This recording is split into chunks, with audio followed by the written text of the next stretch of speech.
برنامه سیاسی و تحلیلی دیدگاه.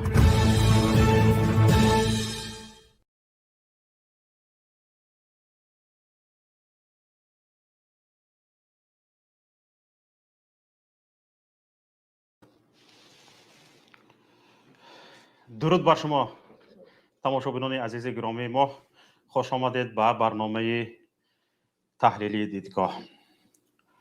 مثل هر وقت در این برنامه شوکتی محمد در خدمت شما هستم و امروز درباره یک مصیبت عمومی ملی صحبت میکنیم.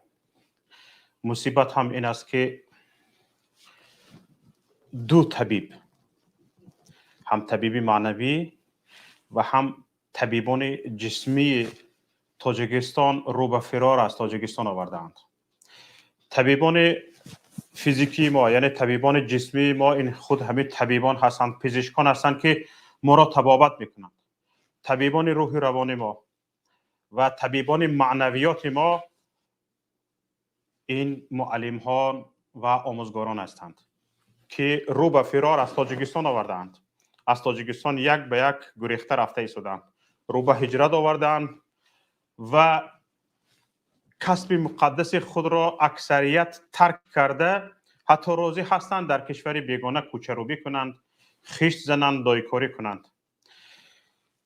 از آنکه در دبستان درس میگفتند، حالا زندگی آنها را چنان مجبور کرده است که کوچه‌روبی برایشان اولاتر شده است، چون که با کوچه‌روبی میتوانند یک قوت لایموت را دریافت کنند. قوت لایموت یعنی چی؟ بخور و نمر، یک به درجه به حد درآمد داشتگی باشه که او را استعمال کنی، تناول کنی، استفاده بری و نموری، از گرسنگی نموری، تمام همین قدر. و در روسیه هم اکثریت درآمدها از مهاجرت، از کار در مهاجرت همین قدر است، خود لایموت است. اناکنون یک معلم تا به حد مجبور می شود که بیاید در مهاجرت کوچه‌روبی کند، خیشتزنی کند، لایکاری کند تا قوت لایموت به دست بیارد. یعنی این نشانگری چی است؟ این نشانگری آن است که این معلم، این شخص صاحب کسب، این طبیب معنویات یک ملت در کشورش با درس دادن، با درس گفتن، با تعلیم و تربیه اقلا قوت لایموتش را دریافت نکرده است، اقلا همون مبلغی خور و نمر را دریافت کرده نتوانسته است. این نشانگری رو به مرگ آوردن یک ملت است. حالا وزیر معارف این را هیچ فاجعه نیست گفت. این فاجعه نه، بدتر از فاجعه رو به مرگ آوردن یک ملت است. این یک مصیبت بزرگ است. یک میتوان گفت که یک مصیبت عمومی ملی است. حالا تا طبیبان کار نرفته است، الکی ملت وقتی که معلم نمیرسد، وقتی که ما معلم را مجبور میکنیم رو به هجرت آورد، مهاجر شود، معلم را تا به این حد آورده میرسانیم که برای قوت لایموت مجبور شود رو به هجرت، مهاجرت بیارد و در کوچه‌روبی، ساختمان، از گرسنگی نمردن وسیله زنده ماندن خود را دریافت کند. پس کجایید نفرانی که از آبادی دم میزنید؟ معلم که آباد نیست، دکتر که آباد نیست، از یگان آبادی دم نزنید. معلم اگر آباد نباشد چگونه شاگرد آبادکار تربیه میکند؟ خودش ویران است. معلم اگر آباد نباشد، معلم اگر معنی سرش از تمام غربت‌های خانه‌اش، کمبودی‌های خانه‌اش خاطر جمع نباشد، چگونه میتواند با خاطر جمع به طالبین، به طلبه‌اش، به آینده ملت درس بگوید و آیندگان ملت را بسازد؟ چگونه میتواند؟ یک معلم را که اکثریت خاطرش را شما به تمام مشکلات روزگارش بند کرده اید، چنان به شرایط آورده اید که بیشتری خاطر معلم به مشکلات روزگارش بند است. معلم مجبور است، آن معلم هایی که حالا در تاجیکستان هستند مجبور هستند به جای آن که بیایند برای پیشرفت، برای انکشاف ساحه آموزگاری، برای انکشاف همون سیستمی درسگوییشان بعد از درس آمده کار کنند، برای پیشرفت فعالیتشان کار برند، مطالعه کنند، برای زیاد کردن استعداد آموزگاریشان کار کنند. شما او را مجبور میکنید معلم دویده بیاید از چای خورد، یک پیاله چای نوشید ننوشید، یک برده نان خورد یا نخورد، دوید به صحرا مالبانی کند، گاوبانی کند، یا غوزه‌پایه جمع کند، یا گکتر زند، یا که دهقانی کند، علف درود، خزان جمع کند، کوچه روبد و هاکذای دیگر. شما معلم را به همین حالت آورده رسانده اید و حتی ترک کسب کرده کوچه روب شدن معلم را شما مصیبت نمیدونید، فاجعه نمیدونید، میگید این فاجعه نیست، از این فاجعه نسازید. طبیبان از تاجیکستان هجرت کرده ایستادند، در کشورهای غیر حرمت خود، احترام خود را یافته ایستادند و فهمیده ایستادند که این کسبی که دارند ضروری بوده است، قدر داشته است، در بین جامعه حرمت احترام هم پیدا کردن میشده است، حرمت احترام هم داشتن میشده است. و حالا در روسیه هزار طبیبان ما جای کار دارند و کار کرده ایستادند، اما در تاجیکستان طبیب نمیرسد. حالا ببینید از روسیه معلم برده ایستادیم، از اینجا معلم برده ایستادیم، از ازبکستان معلم آورده ایستادیم، چقدر معلم بیار، معلم های خودمان را قدر نکرده ایستادیم، رفته ایستاده از کوچه رو. حالا ببینید همین معلم طبیب قریب یک وظیفه رو در جامعه اجرا میکنن، قریب یک وظیفه رو. طبابت، اینش جسم ما را طبابت، طبیب پزشکان جسم ما را طبابت میکنند، معلمان آموزگاران روح روان و درک و فهمش ما را طبابت میکنند، عقل ما را طبابت میکنند.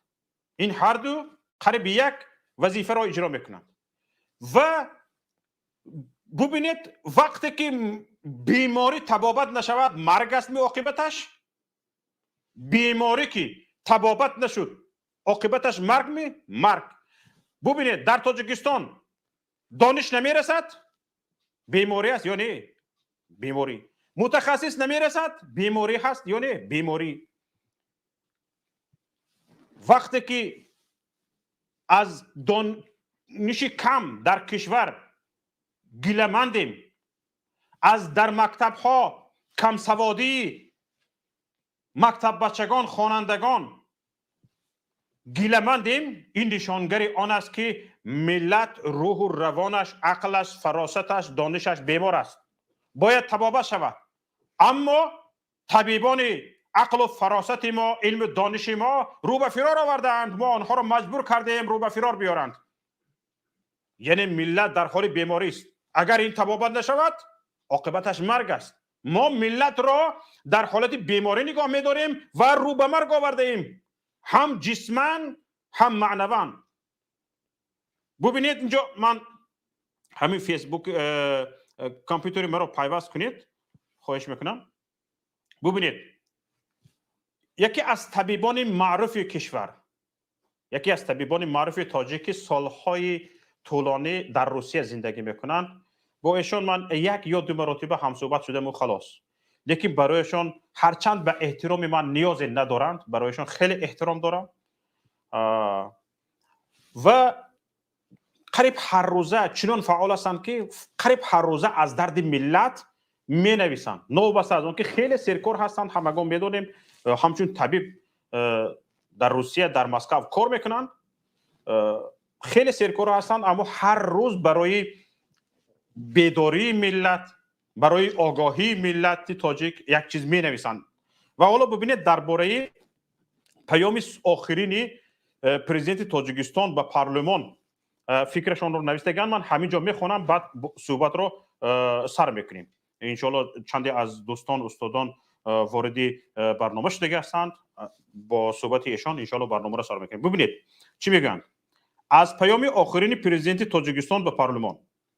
در 30 سال استقلالیت برای ساحه تندرستی 187,000 نفر طبیب و کارمند میانه طبی تیار کرده شده است. این را پرزیدنت گفته شده است. در 30 سال استقلالیت برای ساحه تندرستی 187,000 نفر طبیب و کارمند میانه طبی تیار کرده شده است. حالا در تاجیکستان 78,800 کارمند طب فعالیت دارند. این هم گپی رئیس جمهور است. اکنون ببینید اگر ختم کرده های دوره تا سال 1992 را که تعدادشان بیشتر از 65,000 بود به اینابت نگیریم، 108,200 کارمند ساحه طب کجا شدند؟ اگر آن 65,000 را به این 187,000 اضافه کنیم 252,000 می شود.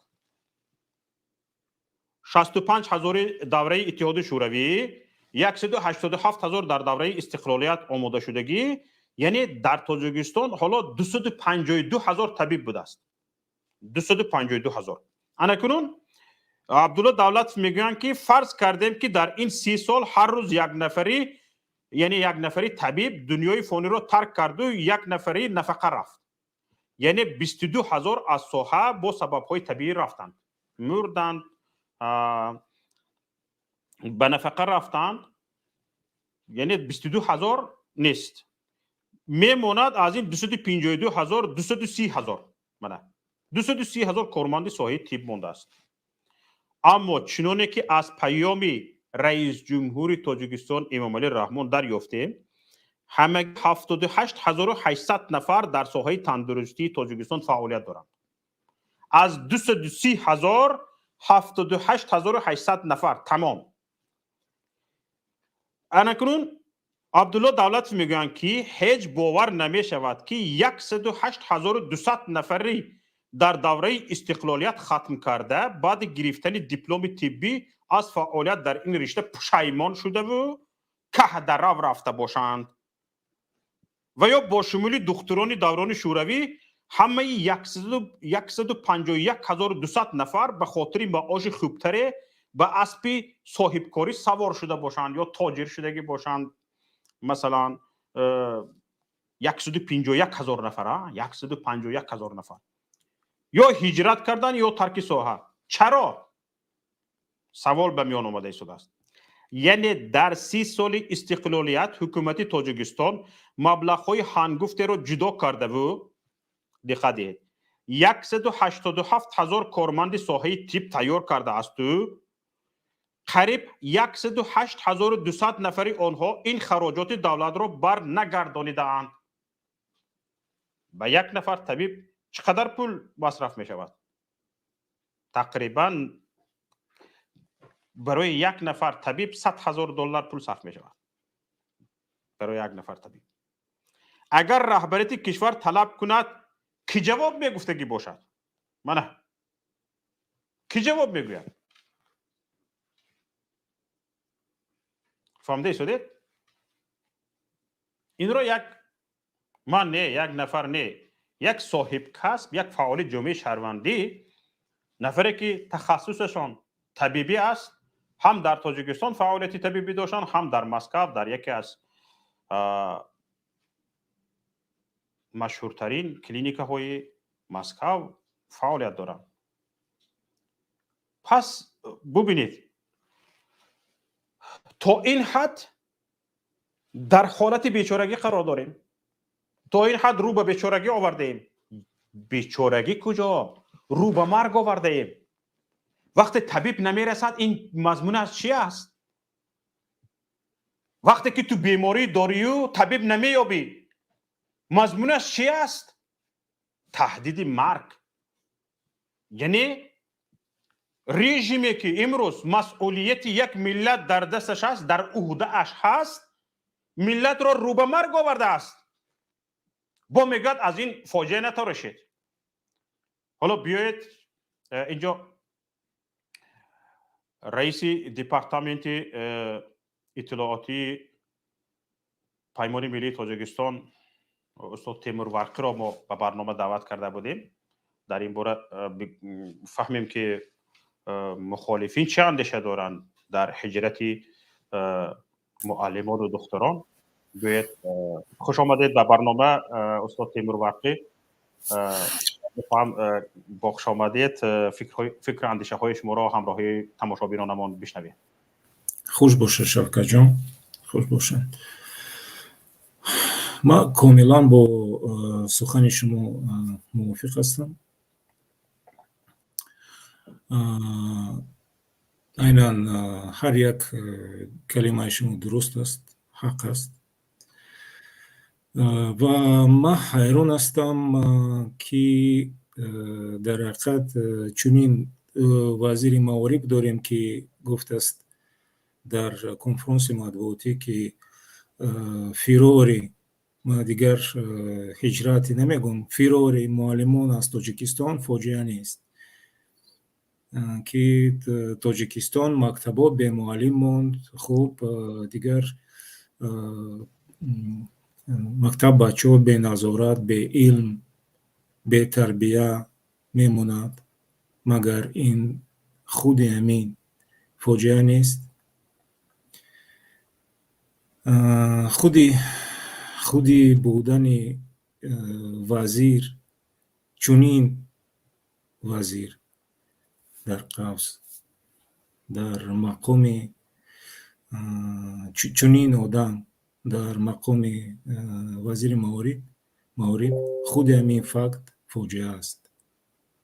بله. برای دولت ما، برای جامعه ما، برای کشور ما. ما اینجا یک چیز آوردم، یافتم یک در تابلیچکه با گفتی روسو таблица на университете, на стене университета, Стелленбосского университета в Южной Африке. Этот университет знаменит в мире таким выражением, такой мудростью. Уничтожение любой нации не требует атомных бомб или использования ракет дальнего радиуса действия. Требуется только снижение качества образования и разрешение обмана учащимися на экзаменах.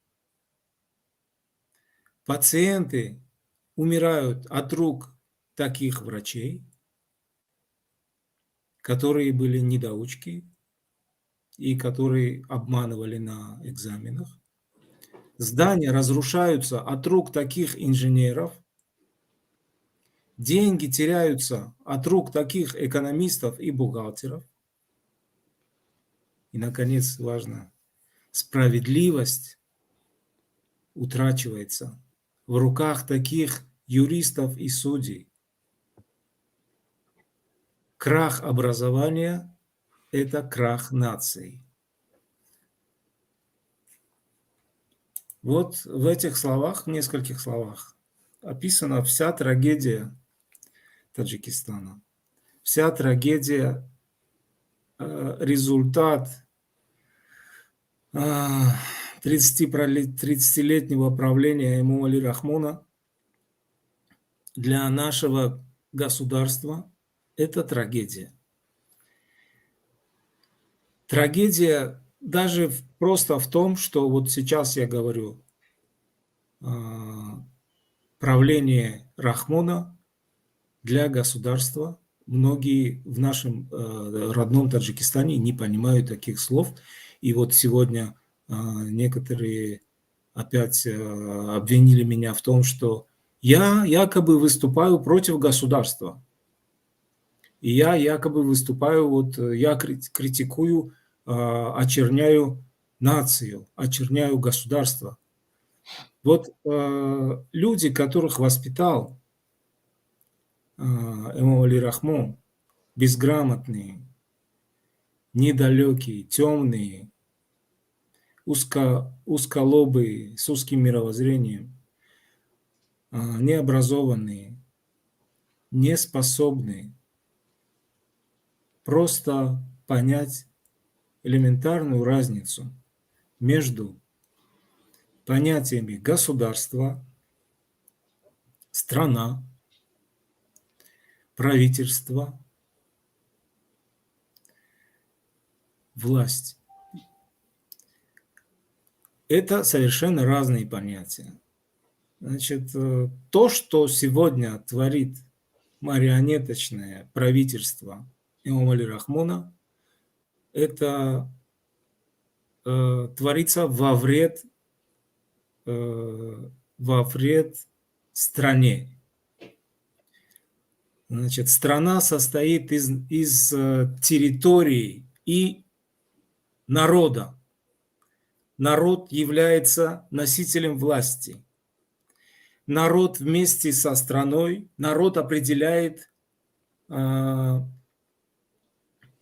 каким будет построение в государстве.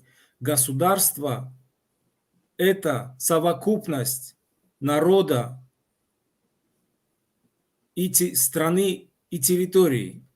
Не может быть государства без народа, не может быть государства без страны, не может быть государства без административной структуры власти, правительства. То есть вот эти все понятия, которые люди наши, так сказать, многие люди не понимают, и эти представители вот этого поколения чиновников, которые выбраны имамом Али Рахмону не по признаку образования или по признаку служения национальным интересам, а по признаку служения одной семье и по признаку служения своему карману. Эти люди далеки от государственного мышления. Человек с государственным мышлением никогда не способен сказать, что обескровливание школ это не трагедия. Этот господин Имамзуда, вы сами, господин Имамзуда, трагедия на посту министра образования Таджикистана. Вы безответственный человек и недалекий человек, если вы себе позволили сказать такое для оправдания результатов 30-летнего правления, оболванивания, одурачивания таджикского народа. Вы лишили таджикское государство, конкурентоспособности. Вы не государственный человек. И имам Али Рахмон тоже не государственный человек. Вы антигосударственные люди. Вот эти все люди, которые прежде всего заинтересованы в набивании карманов и офшорных своих счетов, это люди с антигосударственным, антинациональным мышлением. Для них люди, граждане и страна нужны только как источник ограбления, только как вам сказать образно, просто как дойная корова, которую потом, которая родит другую корову и так далее, но они вообще не думают о том, что они доводят эту дойную корову до истощения и до смерти. Потому что если мы говорим о вызовах 21 века, мы должны думать о том, что государство должно быть конкурентоспособным. Давайте мы посмотрим результаты по всем статьям, по всем параметрам, народные рейтинги, по всем параметрам, где находился Таджикистан и где находится сегодня.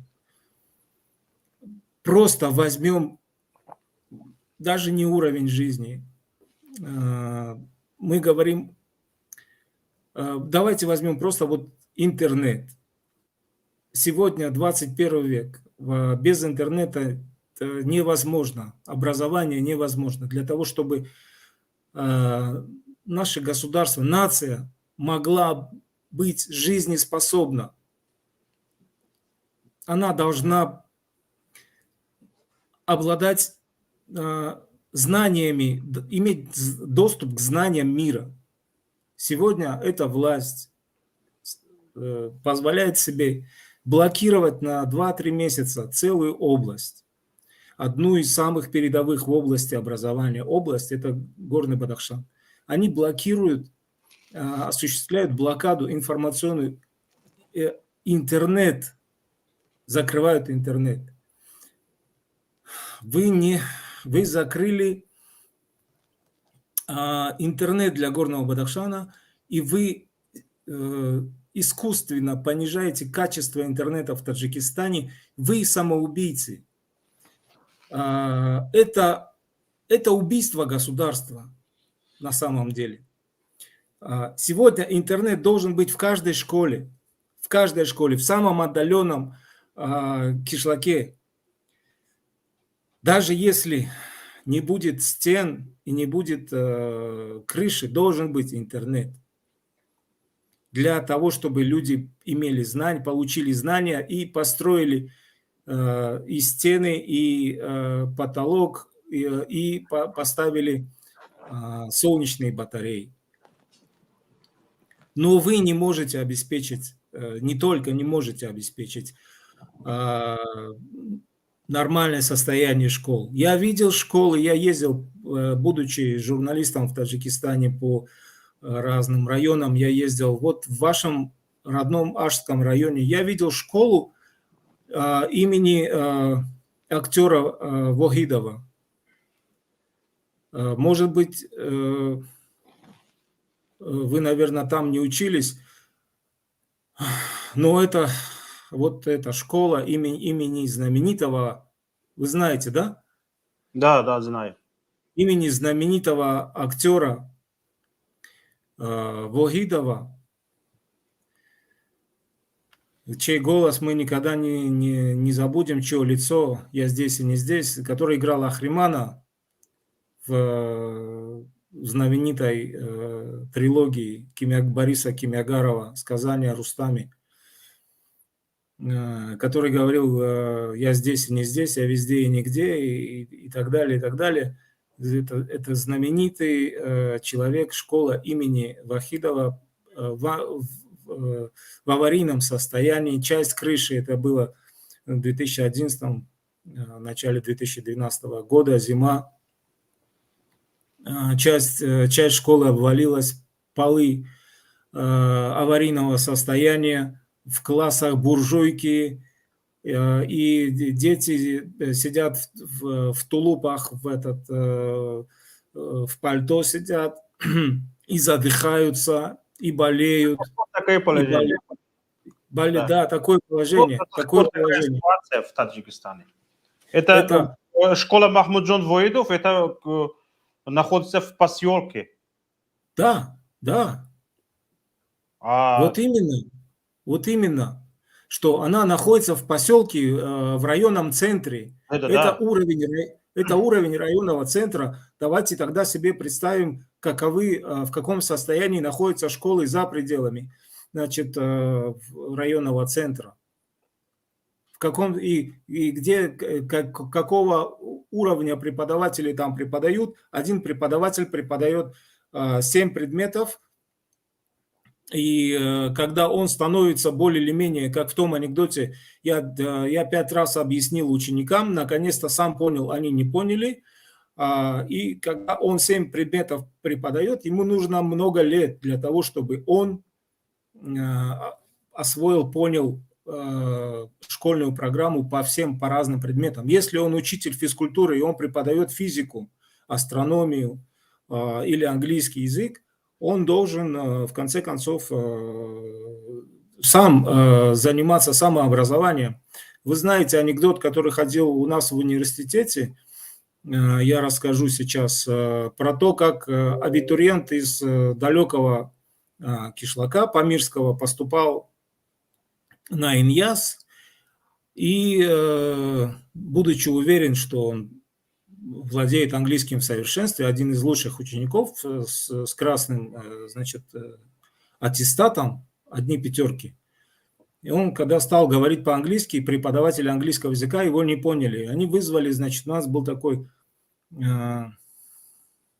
Демидов, Демидченко, и еще был один, значит, преподаватель, которые знали очень много языков. И вот профессор пришел и сказал, что это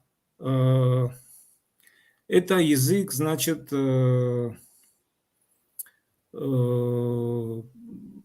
абхазский, по-моему, или абхазский, или какой-то вот один из грузинских языков. Значит, и когда стали спрашивать, а как, что так, оказывается, что вот студент из Грузии обучал своих учеников, будучи сам учителем физкультуры, обучал тому языку, который он знал, и говорил, что это английский. Никто не мог проверить. Значит, наши преподаватели в школе преподают по 7 предметов. Сложно сказать, каково качество, но теперь и они уезжают, и вместо них приезжают, и вот этот наш имамзода, министр, говорит, фоджианест, значит, молодые кадры заменяют их. Они приехали, молодые кадры, им понадобится еще 20 лет для того, чтобы освоить школьную программу 7 других предметов. И мы видели, в каком состоянии находятся стены и крыши и так далее. Но это все вместе со стенами и крышей не самая большая трагедия. Вообще состояние образования в Таджикистане – это и крыши, и суть, сама суть прогнила. Нет у нас образования. Нет при таком подходе к образованию, к учителям, когда у школ, у учителей осталась одна только миссия, которая на них возложена даже не государством, а этой так называемым правительством, это фальсификация выборов. Единственная миссия, которая возложена сейчас на преподавателей школ, это вот это. Нашу власть, так называемую власть, вообще не волнует уровень образования, состояние школ, уровень преподавания в школах. Это их не волнует. Их волнует только то, чтобы вот эти учителя вовремя собирали дань с населения, компот собирали, сухофрукты собирали, когда приедет этот Пешвой Милад или какой-то другой казнократ приедет с визитом. С визитом приезжают только за рубеж, а у нас якобы президент совершает визит. Это он оккупационный президент или он глава государства, родного государства? Какой визит? Он рабочую поездку должен совершать. Зачем при рабочей поездке насиловать народ и детей месяцами? Маршировка. Какое может быть образование? Две миссии у преподавателей. Фальсификация выборов и маршировка. Мы о каком образовании можем говорить сегодня? Если, значит, ученик целый год марширует, танцует, а учителя, значит, танцуют и раз там несколько лет фальсифицируют выборы. Вот вся эта школа. Разве это не трагедия? Разве это не трагедия? И какие выйдут из этой школы врачи, какие выйдут из этой школы инженеры, какие из этой школы выйдут банкиры, бухгалтеры, защитники Родины, дипломаты и так далее. Это не трагедия, это кошмар. حالا من میخوام از شما بپرسم نظرتان را که مشکلی اساسی یا خود سبب اساسی ترک پیشه کرده رو به مهاجرت آوردن آموزگاران و طبیبان را شما خودتان در چی میبینید؟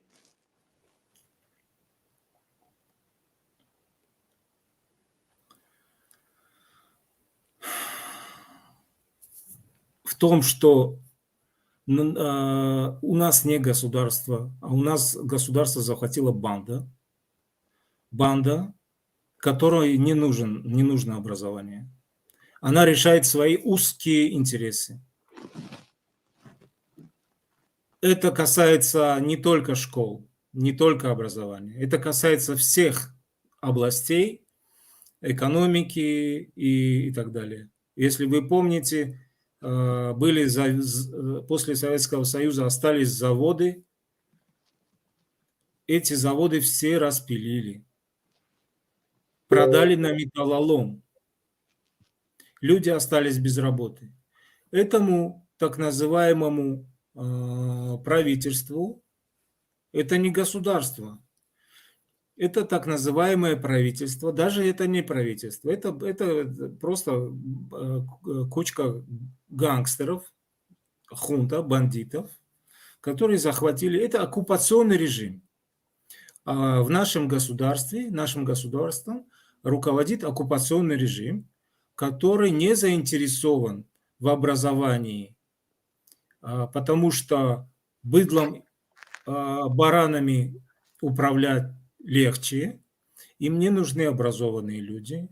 И Рахмон окружил себя такими же баранами, он окружил себя баранами с диссертантчиками, с фиктивными диссертациями. Он знает, что они все фиктивные клоуны, и что у них нет знаний. Поэтому этот вопрос риторический, почему так происходит с образованием. Потому что они сами не образованы, потому что самому Али Рахмону, у него заочное колхозное образование, он крутил хвосты коровам и быкам, и ему дали диплом. Такие же дипломы у его сына Рустама Имамали, который ничего не заканчивал, в казино получил образование. В казино и в притонах с проститутками он получил образование. Такому оккупационному режиму образование не нужно. И такой же министр образования, который говорит, Ходжан есть. Ходжан есть. Тому Таджикистаном есть. Но буд мешала. И нам Ходжан есть. بسیار خوب. تشکر زیاد به شما. سلامت باشید. سلامت باشید، زنده باشید. حالا با نام همیرا بختیار یک نفر وارد شدن. خودشان باشن یا نفر دیگر باشد؟ میکروفونشان رو فعال کنید. خودشان. خوش آمدید به برنامه. میکروفونتون فعال نیست؟ ببخشید. سلام علیکم. خوش آمدید به برنامه ما. فیض آوردید. سلامت باشید. راستی گپ باری اول است که در برنامه آنلاین خودم اقدام میکنم برای شرکت، چون موضوع خیلی جالب بود و فکر میکنم که برای ملت تاجیک اهمیت زیاد دارد. و در مورد اینکه مهاجران معلمان هجرت میکنن و یا اینکه پزشکان هجرت میکنن، من حالا خیلی چیزها رو تیمور برقی اینجا اشاره کردند. البته تنها نکته هایی که من میخواستم بالایش تکیه کنم این بود که متاسفانه در ظرف این 30 سال اخیر بخش معارف در تاجیکستان آنقدر خراب شد که دیگر ما امید برای تربیه خوبی نسل آینده نداریم. حالا درست است که طوری که وزیر هم اشاره کرده است، یعنی مهاجرت در همه بخش‌ها هست و در همه کشورها هست، ولی ما یک چیز رو نباید فراموش کنیم که در تاجیکستان ما جایگزینی خوب نداریم. امروز وقتی که کادرهایی که 15 سال پیش در سیستم معارف مثال تحصیل کردند و تجربه گرفتند، امروز جایگزین آنها جوانان میشوند که متاسفانه در سیستم بدتری معارف تربیه یافتند. ما نباید فراموش کنیم که بخش معارف ما سال تا سال بدتر می شود وضعش و برای همین با این آموزگاران جوانی که امروز میخواهند فضای خالی رو پر کنند یا جای کار یابند، با در نظر داشت همه آن مشکلاتی که اشاره شد، کمبودی معاش، نمیدونم سوء استفاده در کارهای سیاسی از آنها، علاوه بر این آموزگاران از نگاه من متاسفانه یک چه گویم اعتماد به نفس کامل ندارند و خودشان بر آینده ای کسب خودشان باور ندارند. یعنی عادتا در بخش آموزگاری جوانان ما آنهای تحصیل میکنند که انگیزه زیاد ندارند، یعنی تصادفی اونجا تحصیل میکنند و بعد معلم میشوند و چون بعد معاش آنها همیشه پایانتر هست، آنها مجبور میشوند دست به فساد زنند. نمیدونم در مکتب ها از طلبه ها با هر بهانه پول بگیرند، در دانشگاه ها باشد مجبور میشوند کتاب ها یا برشوره های رو یا نویسند یا ترجمه کنند و آن رو فروخته بعد بها گذارند برای طالب علمان خود. یعنی من حالا شرایط معارف تاجیکستان رو در آن حد میدونم که نه معلم انگیزه دارد برای دانش خوبتر، تجربه خوبتر دادن برای طالب علمان و نه جوانان و نورسان انگیزه دارند تا دانش بهتر بگیرند و هم جوانان و نورسان متاسفانه حتی امکانیت ندارند برای دانش و تحصیل بهتر گرفتند. تشکر. نمیشنوم. یک لحظه. بله. حالا ببینید نه فقط مسئله های اقتصادی بلکه همون امکانیتی بالا برداشتن سویه کسبی آموزگاران وجود ندارد. برای آموزگار چنان وضعیت را تنگ کرده اند و عموما معنی آموزگار را چنان به همون غربت های بیرون از کسبیتش بند کرده اند که آموزگار وقت نمی‌یابد و یک کمی معنیش را خالی کند و برای بهتر کردن صفت تعلیم کار کند. پیشتر آموزگاران مثلا گریم اصولهای متدیکی، اصولهای پداگوژی و چند چیزهای را می آموختند، در تجربهشان میگذراندند و برای دیگران پیشنهاد میکردند. حتی آموزگاران دیهات برشورها ترتیب میدادند و در شعبه های معارف تجربه یک آموزگار برای آموزگاران ناحیه، برای آموزگاران دیگر توصیه کرده میشد. حالا باشد یک آموزگار نه فقط اینکه حتی برای مکتب خودش، حتی برای همون صنف خودش به چند نفری که درس میگوید، برای آنها یک چیزی میدادگی در سطح یک درست ندارد. ببینید وقتی که یک آموزگار برای درس آینده، درس فرداینه‌اش آمادگی دیدن میخواهد، چند مشکلات او را نمیماند که آمادگی بیند. این یک طرفی مسئله. طرف دیگری مسئله همین است که وقتی که آموزگار، اگر طرف اقتصادیش رو گیریم، وقتی که آموزگار میبیند که از بالای این کسبیتش زندگیش نمیگذرد و کوشش میکند که بعد از درس یا که بیرون از درس، بیرون از مکتب، کمبودی های اقتصادیش رو از جانب های دیگر، از راه های دیگر برطرف کند و این هوشیاری معلم را به سوی دیگر میبرد. آهسته آهسته 1 سال میکند این کار رو، 2 سال میکند، 3 سال میکند و نهایت خسته میشود معلم و این خستگی معلم را مجبور میکند که ترک کسب کند و رو به مهاجرت بیارد. اما چی راه‌های پیشگیری رو به مهاجرت آوردن معلمان هست؟ در این باره مقامات گپ نمیزنند و چی کارهای برای پیشگیری اقلاً صاحب کسبان که مهاجرت نروند، کوچروب نشوند، چی راههای پیشگیری وجود دارد در تاجیکستان؟ آیا چنین برنامه ها هست یا نیست؟ رسانه‌ای نمیشود اقلاً. وقتی که رسانه‌ای نمیشود، دانسته میشود این گونه برنامه وجود ندارد. وقتی که این گونه برنامه وجود ندارد، من فکر میکنم که همین رو به مهاجرت آوردن عموما صاحب کسبان، چی معلم، چی دکتر، چی مهندس، این اجباراً است.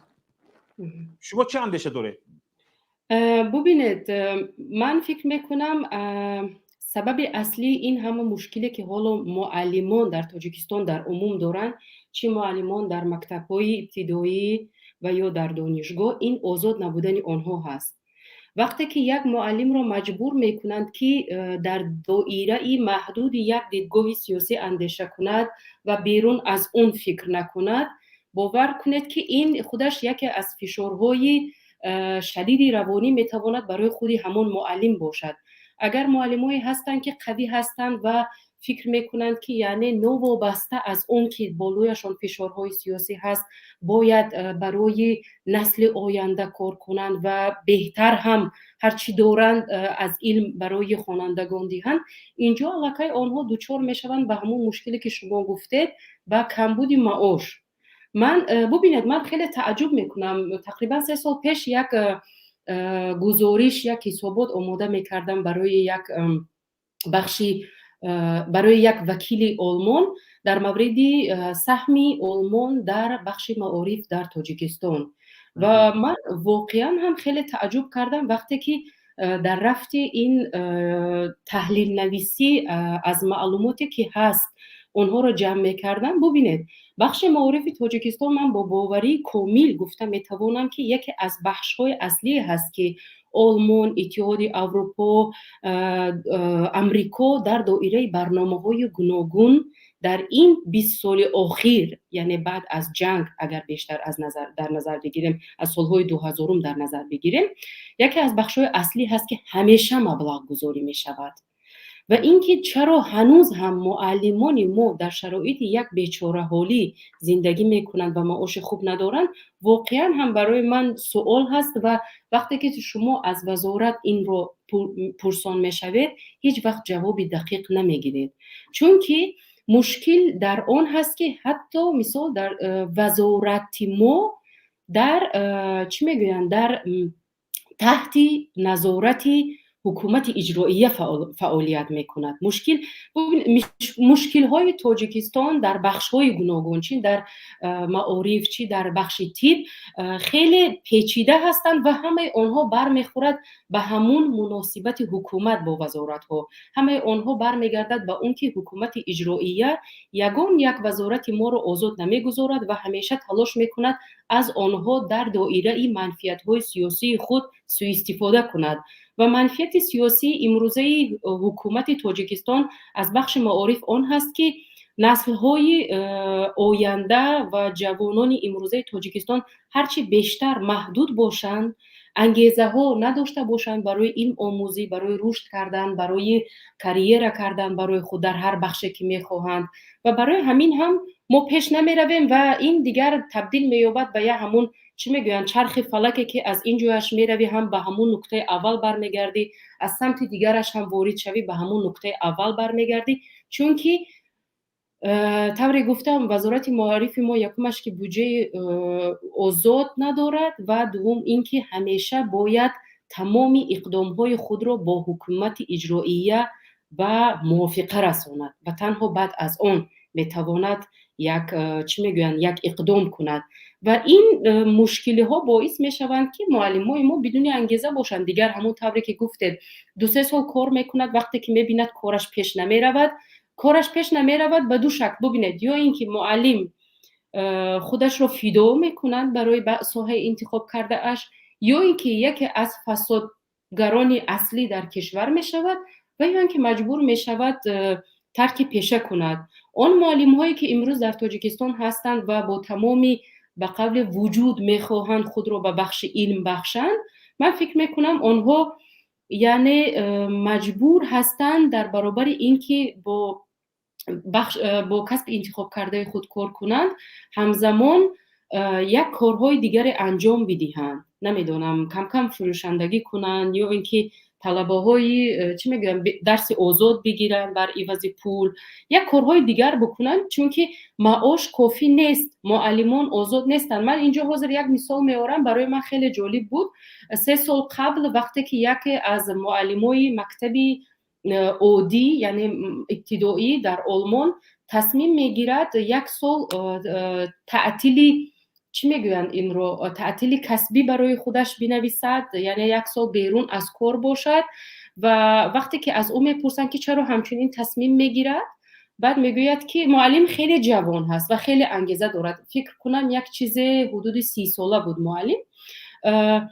بعد میگوید که حالا در صنف‌های ما خیلی از طالب علمان خارجی هستند و من نمیتوانم تا زمانی که از مینتالیتت و یا فرهنگ آنها برخوردار نباشند برای آنها علم خوب آموزانم.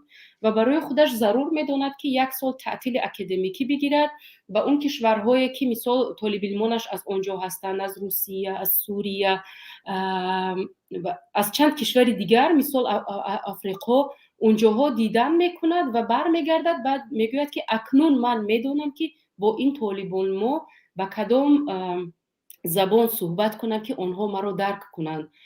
این میتواند بسیار یک مثال لوکس باشد برای آموزگاران ما، ولی من از پهلوی دیگر اینجا وارد میشوم و میگویم که ببینید معلمای ما حتی انگیزه ندارند، حتی امروز انرژی کافی ندارند درباره این فکر کنند که چگونه میتوانند طالب علمان را برای درسخوانی یعنی شوق آنها را بیدار کنند. معلمای ما برای این هیچ انرژی و یا وقت ندارند فکر کنند. همون طور هم بیچاره طالب علمان ما، چون که هم معلم هم طالب علمان در یک جامعه امروز در یک شرایطی زندگی میکنند که بیچاره ها یا باید فکر کنند چیکار کنند یک جای کار پیدا کنند و یا اینکه چیکار کنند که خانوادهشون گرسنه نماند.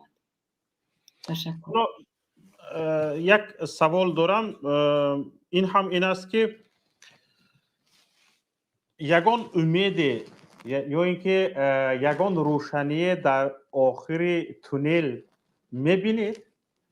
من روشنی در آخر تونل همیشه میبینم، چون که فکر میکنم که امکان ندارد که ما بگوییم که همه چی از دست رفته است. فقط اینجا یک اقدام سیاسی لازم هست. حکومت میتواند در این مورد، حالا فرض کردیم بگویم که حکومت آنقدر مشغولی به کنترل گرفتن از بین بردن دیگر اندیشان اونقدر مشغول هست که وقت برای بهتر کردن بخش معارف ندارد، هیچ کار هم نکند. ببینید همین که وزارت معارف را آزاد گذارد کافی هست. همون طوری که من گفتم وقتی که اگر حکومت اقدام بکند و وزارت اعلام کند که وضع معارف در تاجیکستان در حالت بسیار خطرناک قرار دارد و ما نیاز به کمک داریم، من باور دارم 100% تمام اون سازمان هایی که هستند امروز با بخش معارف در سراسر دنیا کار میکنند بلا فاصله به این اعلان تاجیکستان جواب مثبت خواهند داد. در مرحله اول شاید اول معلمان رو بفرستند، در مرحله اول میتوانند معلمان ما رو دعوت کنند یا حتی خودشون به تاجیکستان کادرها فرستن که در اونجا معلمان ما رو شوقشون رو بیدار کنند برای درس دهی، طالبین ما رو مثلا جستجو کنند چی کار باید کرد، چگونه باید با روان انسان کار کرد که انسان ها در تاجیکستان دوباره برای علم آموزی شوق پیدا کنند. این کارها همش امکان پذیر هست. من اینجا یک چی میگویند یک مقاله هست که فراموش کردم از کی بود. بعضا وقتی که شما هیچ کار فکر میکنید که هیچ کار کردن نمیتوانید، مهم نیست که شما کار بکنید، فقط خود رو کنار بگیرید، دیگران رو آزاد گذارید و ببینید که از دست دیگران چی می آید. اینجا این خطاب من به حکومت هست که وزارت معارف رو آزاد گذارد، معلمای ما رو آزاد گذارد. من باور دارم همین کادری که حتی در این 15 سال اخیر در شرایط بدترین مثال دانشگاه رو تمام کردن، حتی اینها رو میتوان برای آینده بهتر آماده کرد. بله. حالا ببینید مثلا گریم در تاجیکستان یک چیز به فکرم نمیرسد. در همین حالت شرایط تاجیکستان یک چیز به فکرم نمیرسد. این هم باشد آموختن راه‌های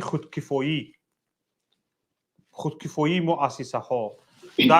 در دیهات مثلا گریم بعضی از مکتب ها هستند زمین دارند دیگه و هوکزاها دارند و چقدر دهقانی دارند و خوجگی دارند و هوکزاها و کوشش میکنند که همین مکتب ها یک کمی خودکفا باشند. مثل همین من فکر میکنم فقط مثلا گریم معلم کسبش ساحه فیزیک می یا که ساحه شیمی یا که ساحه ادبیات و دیگر و هوکزا وابسته به همین کسب خودش، وابسته به همین پروفسی خودش یک راه‌های علمی خودکفایی دریافت کنند. مثلا گریم در ماه مارت مثلا 8 روز 10 روز تعطیل می شود، در کشورهای اروپایی نمی شود. در همین روزهای تعطیل مثلا برای معلم ها یک سفرهای تجربوی مثلا تشکیل کرده شود که در اروپا چگونه راه‌های تعلیم براه مانده شده است، کدام تجربه ها را به کار میبرند، چگونه با طالب علم ها با مکتب بچگان مناسبت میکنند و همین تجربه ها حتی به معلمان دیهات این امکانیت ها داده شد تا بیایند مثلا گریم به طور یک کلکتیوی معلم های بهترین رو یک نفر دو نفر یا نماینده رو از یک مکتب به طور کلکتیوی سرمایه گذاری کنند بیاید تجربه گرفته رود و اون تجربه رو در مکتب استفاده کند و همچنین بعضی از راه‌های با همین راه علم پیدا کردنی دریافتی مبلغ را جستجو کنند. اگر هم علم در تاجیکستان پیش می رود، هم علم در تاجیکستان پیش می رود، هم صفت تعلیم بالا می رود. وقتی که مهنت علمی معلم قدر کرده شد، خریدار یافت، هم سطح علم بالا می رود و هم سطح تعلیم بالا می رود. خیلی که سطح علم بالا رفت به همون درجه سطح تعلیم هم بالا می رود. اما در تاجیکستان ما، حالا این رو من به یک شکل چیش گفته عمومیش گفته شدم، در تاجیکستان ما معلم دریافت اقتصادیش وابسته به همون پروفسیش نیست. مثلا گریم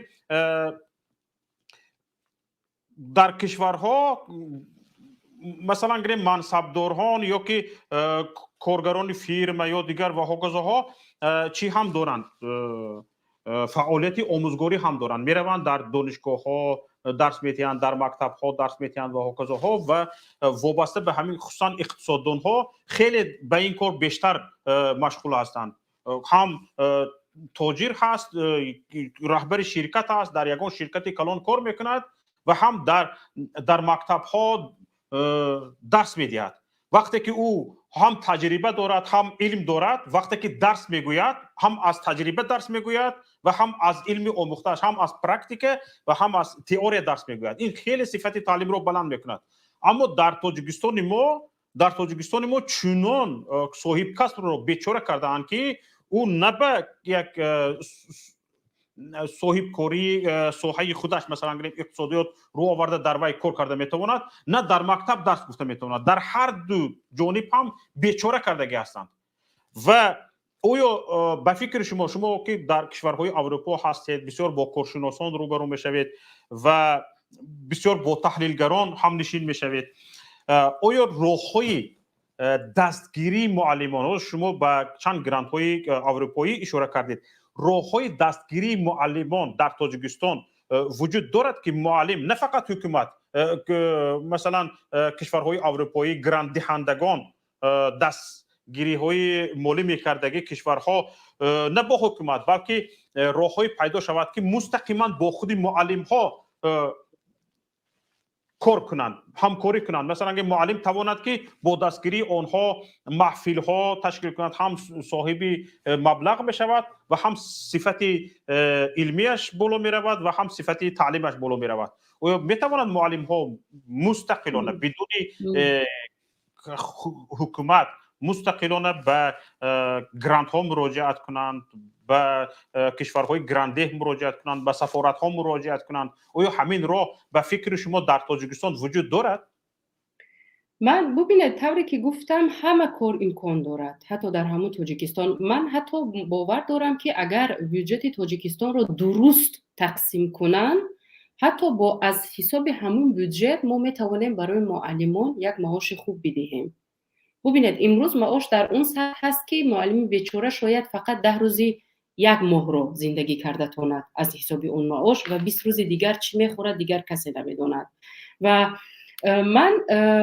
من از یک طرف طرفداری آزاد ماندن آموزگاران هستم، یعنی که آزاد باشن، حرکت کنن، تجربه آموزن، مثال دانش‌های نظریوی خود رو به عملیه برگردانند، درس‌ها گویند، از منطقه‌های گوناگون تاجیکستان تجربه بگیرند و از یک منطقه به یک منطقه دیگر رفته کار کنند. این بسیار مهم هست.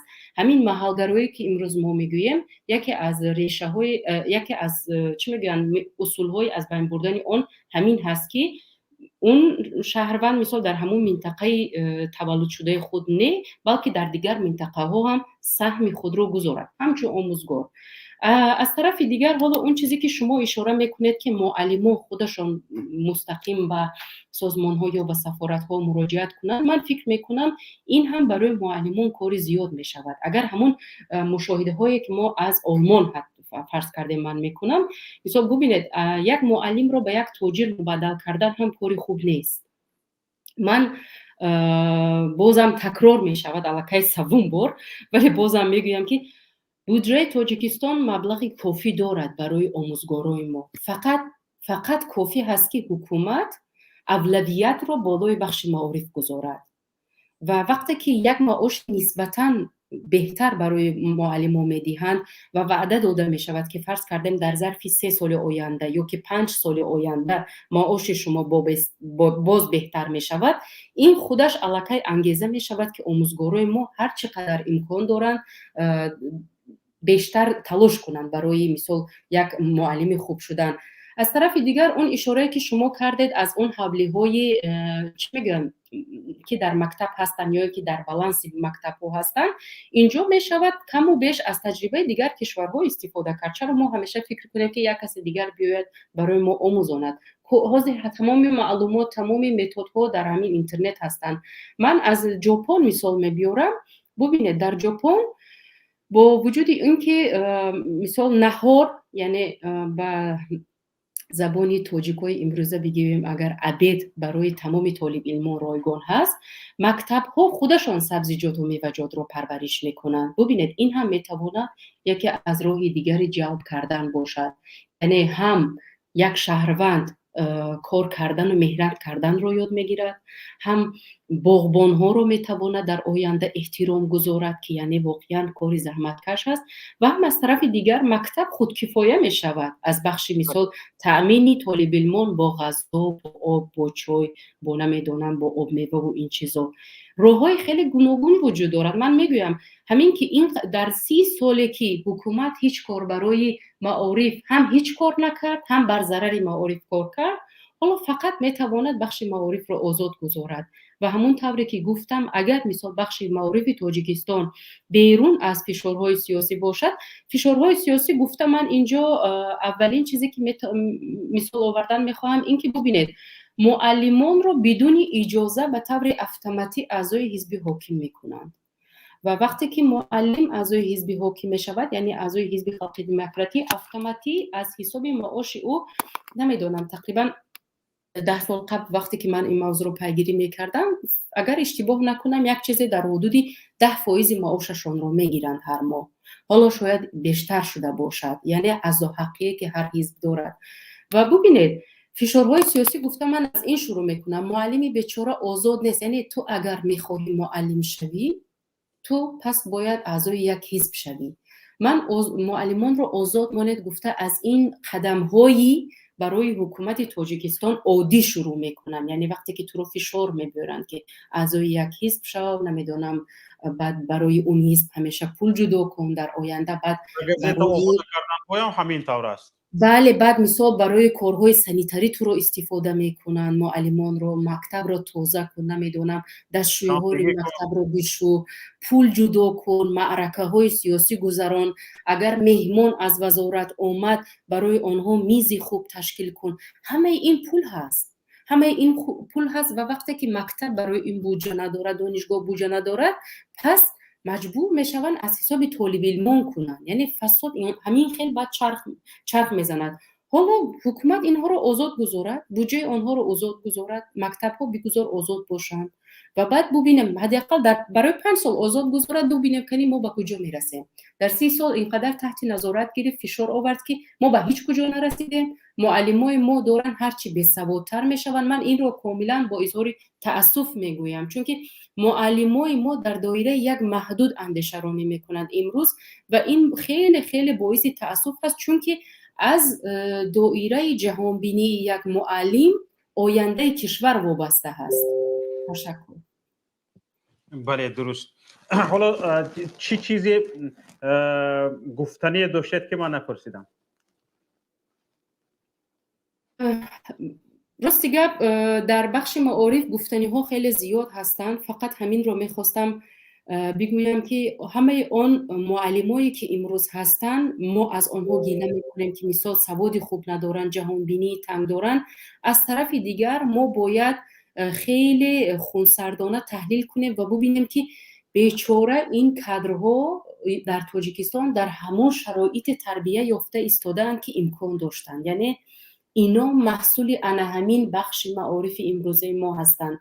من از اینها نمیتوانم کاملا گیله‌مند باشم، برعکس فکر میکنم که اگر ما به همین جوانها امکانیت و شرایط بدیم، معاش خوب بدیم، برق همیشه داشته باشند، نمیدونم سفرهشان همیشه بگذار پور هم نباشد، غذای کافی داشته باشند، لباس گرم داشته باشند و مثال آزاد باشند در طرز تفکر، چی سیاسی چی اجتماعی، من مطمئنم که اینترنت داشته باشند، من مطمئنم که اینها هم بالای خود کار میکنند و حتما مثال دانش خود را صیقل میدهند و برای جامعه فایده خود را خواهند داد. ولی تا زمانی که اینها محدودند و نیم گرسنه، ما نمیتوانیم بگوییم که یعنی یک نفری که هم پیوسته فکر میکند که خانواده‌اش را چگونه تأمین کند، از اون انتظار داشته باشیم که برای ما عالم تربیت کند. این کار ندارد. تشکر. حالا ببینیم اسماعیل زاده خیام‌الدین با این گفته های شما چی نظر داشته باشند. سلام علیکم. خیام‌الدین با سیما برآمد میکردید خوب میشد. سلام علیکم. و علیکم السلام و رحمت الله. شما رو میشنویم. با سیما برآمد میکردید خوب میشد. تشکر، بفرمایید. سلامت باشید. برادر عزیز، امیدوارم خوب هستید و شما هم بانو و هر یک بیننده که اینجا هستند امیدوارم خوب و سلامت هستند.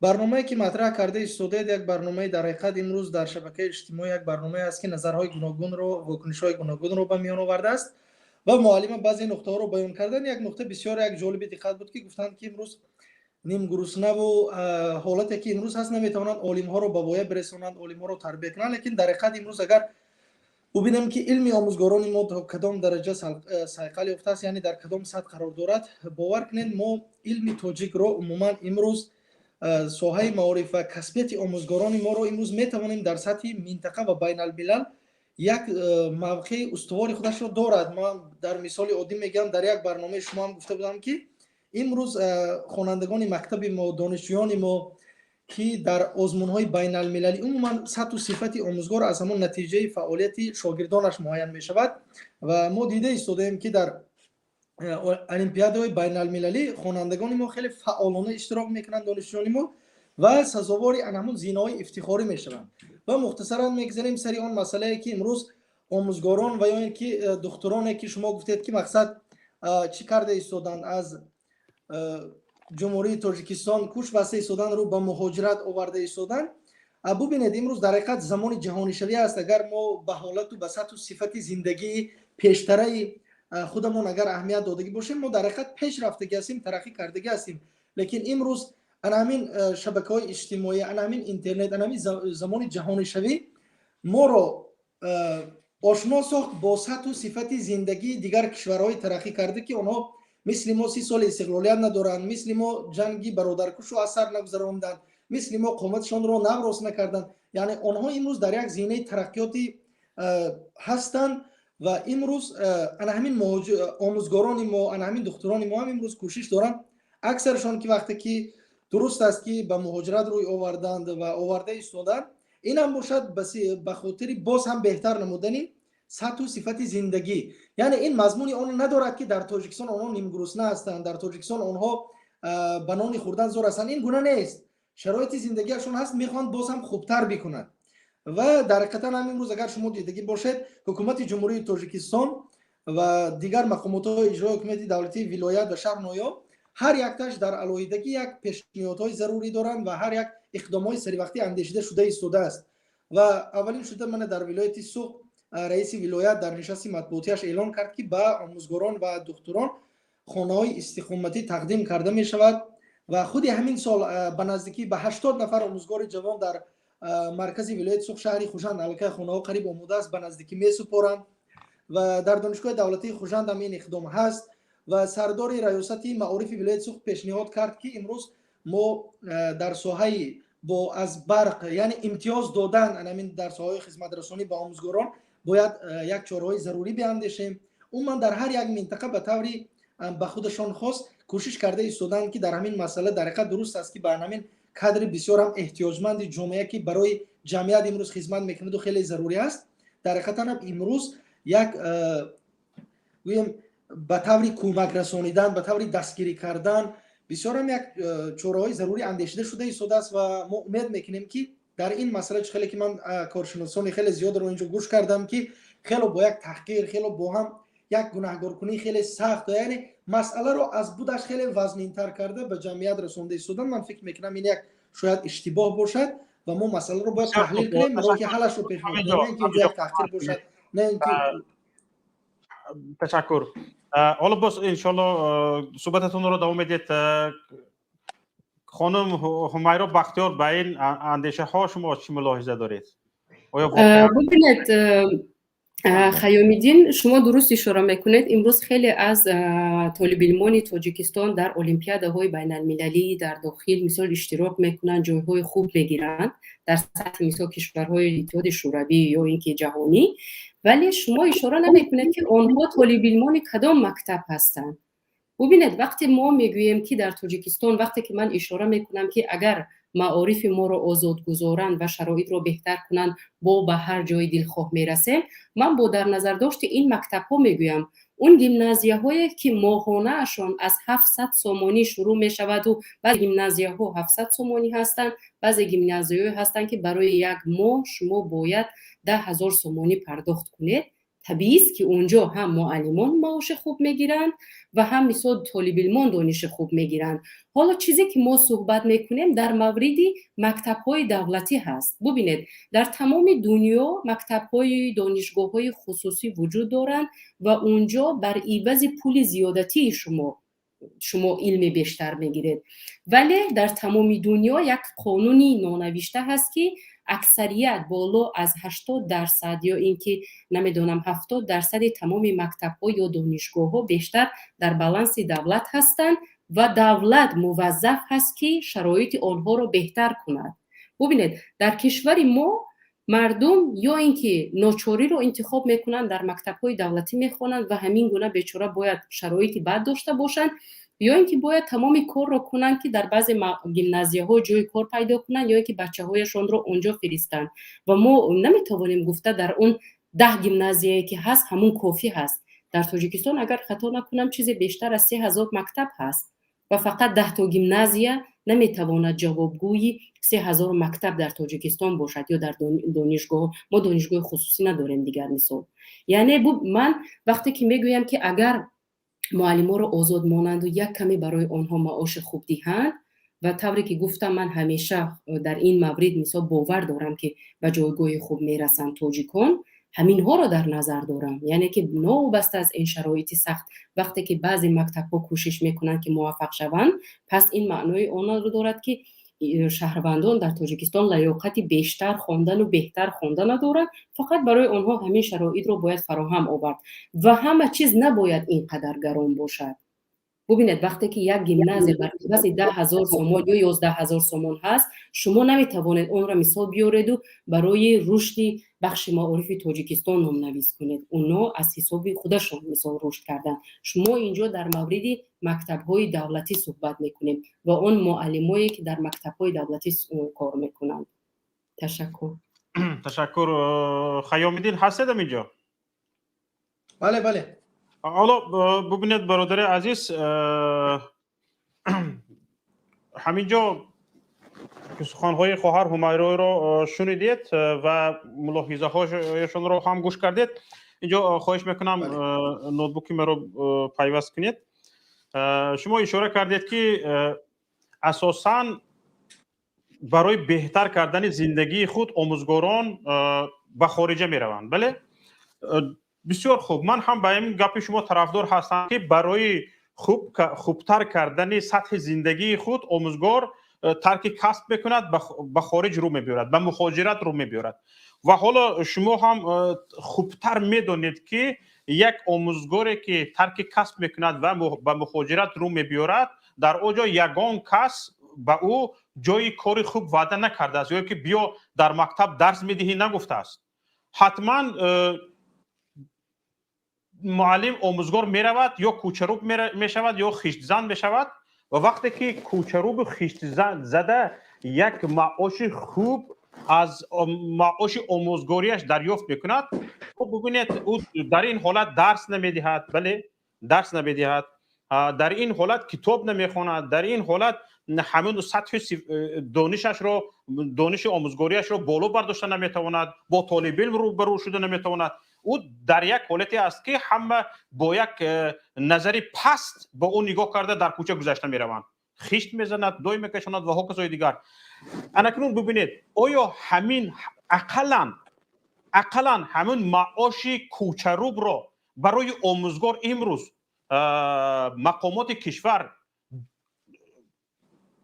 قدرتی دادن رو ندارد که آموزگار رو مجبور میکنیم برای بلند برداشتن سطح زندگیش برود کوچروب شود؟ بفرمایید. اجازه است؟ بله. برادر عزیز، اگر شما اویدی یک سندی حقوقی مخصوصی فدراسیون روسیه اگر شناس شدگی باشد، من حاضر نتوانستم اون رو دریافت کنم و یک دوستی من که از همین همچون آموزگار شده فعالیت میکرد به فدراسیون روسیه به مهاجرت رفت و ما یک چیز رو باید نادیده نگیریم که امروز یک پیشنهاد هست از جانب همین مخصوصا فدراسیون روسیه. ببینید اگر من فکر میکنم کارشناسان اگر یک بار تحلیل کنند که کدام نمود اختصاص‌های آموزگاران ما بسیارتر مهاجر شده ایستادند، فدراسیون روسیه پیشنهاد کرده است که با چند گونه اختصاصات به آموزگاران احتیاج دارد، حتی به کارمندان ساحه فرهنگ نیست اگر آنها بروند به روسیه و دیپلم خودشون رو پیشنهاد کنند و یک امتحان هست، از همان امتحان گذرند اگر سطح دانستنی هم دانش تخصصی هم اینچنین زباندانی با آنها در ساحه همون معارف فدراسیون روسیه کار پیشنهاد کرده می شود با معاش‌های بلند. و من فکر میکنم در ساحه هم فرهنگ هست، هم معارف هست، هم تندرستی است. یکی از سبب‌های زیاد شدن یک بار اوج گرفتن مهاجرت ما در همین سمت‌های هم تندرستی و هم معارف همین پیشنهاد مخصوصی حکومت روسیه به حساب می‌رود.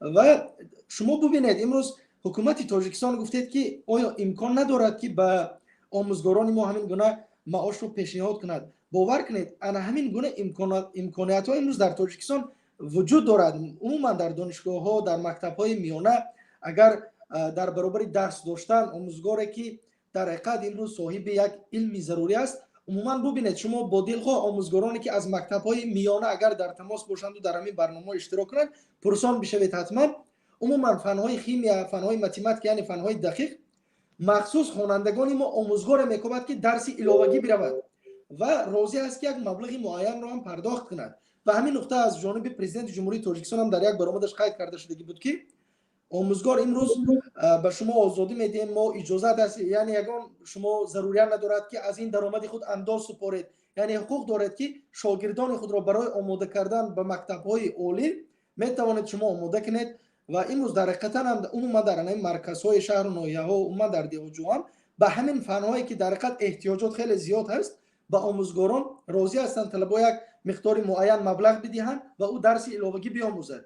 در برابر آنه که امروز ما میرویم به آموزگارانمون به مهاجرت رفته ایستادن و یک فایز رو حساب کنید که در حقیقت هم امروز نه همه اختصاص‌ها، نه همون اختصاص‌هایی که از جانب فدراسیون رسمی پیشنهاد شده است که به همین گونه اختصاص‌ها امکانیت بسیارتر هست، همین گونه امکانیت داشتگی ها بسیارتر روی آوردن به مهاجرت. و از جانب معاش‌ها از سالهای قبلی خیلی من فکر میکنم به نظر شخصی من که در همین ساحه امروز کار و فعالیت میکنم میشود که به آن لحظه که شما گفتید که مثال به یک کوچرو به آنجا برابر نیست تا این حد نآمده است.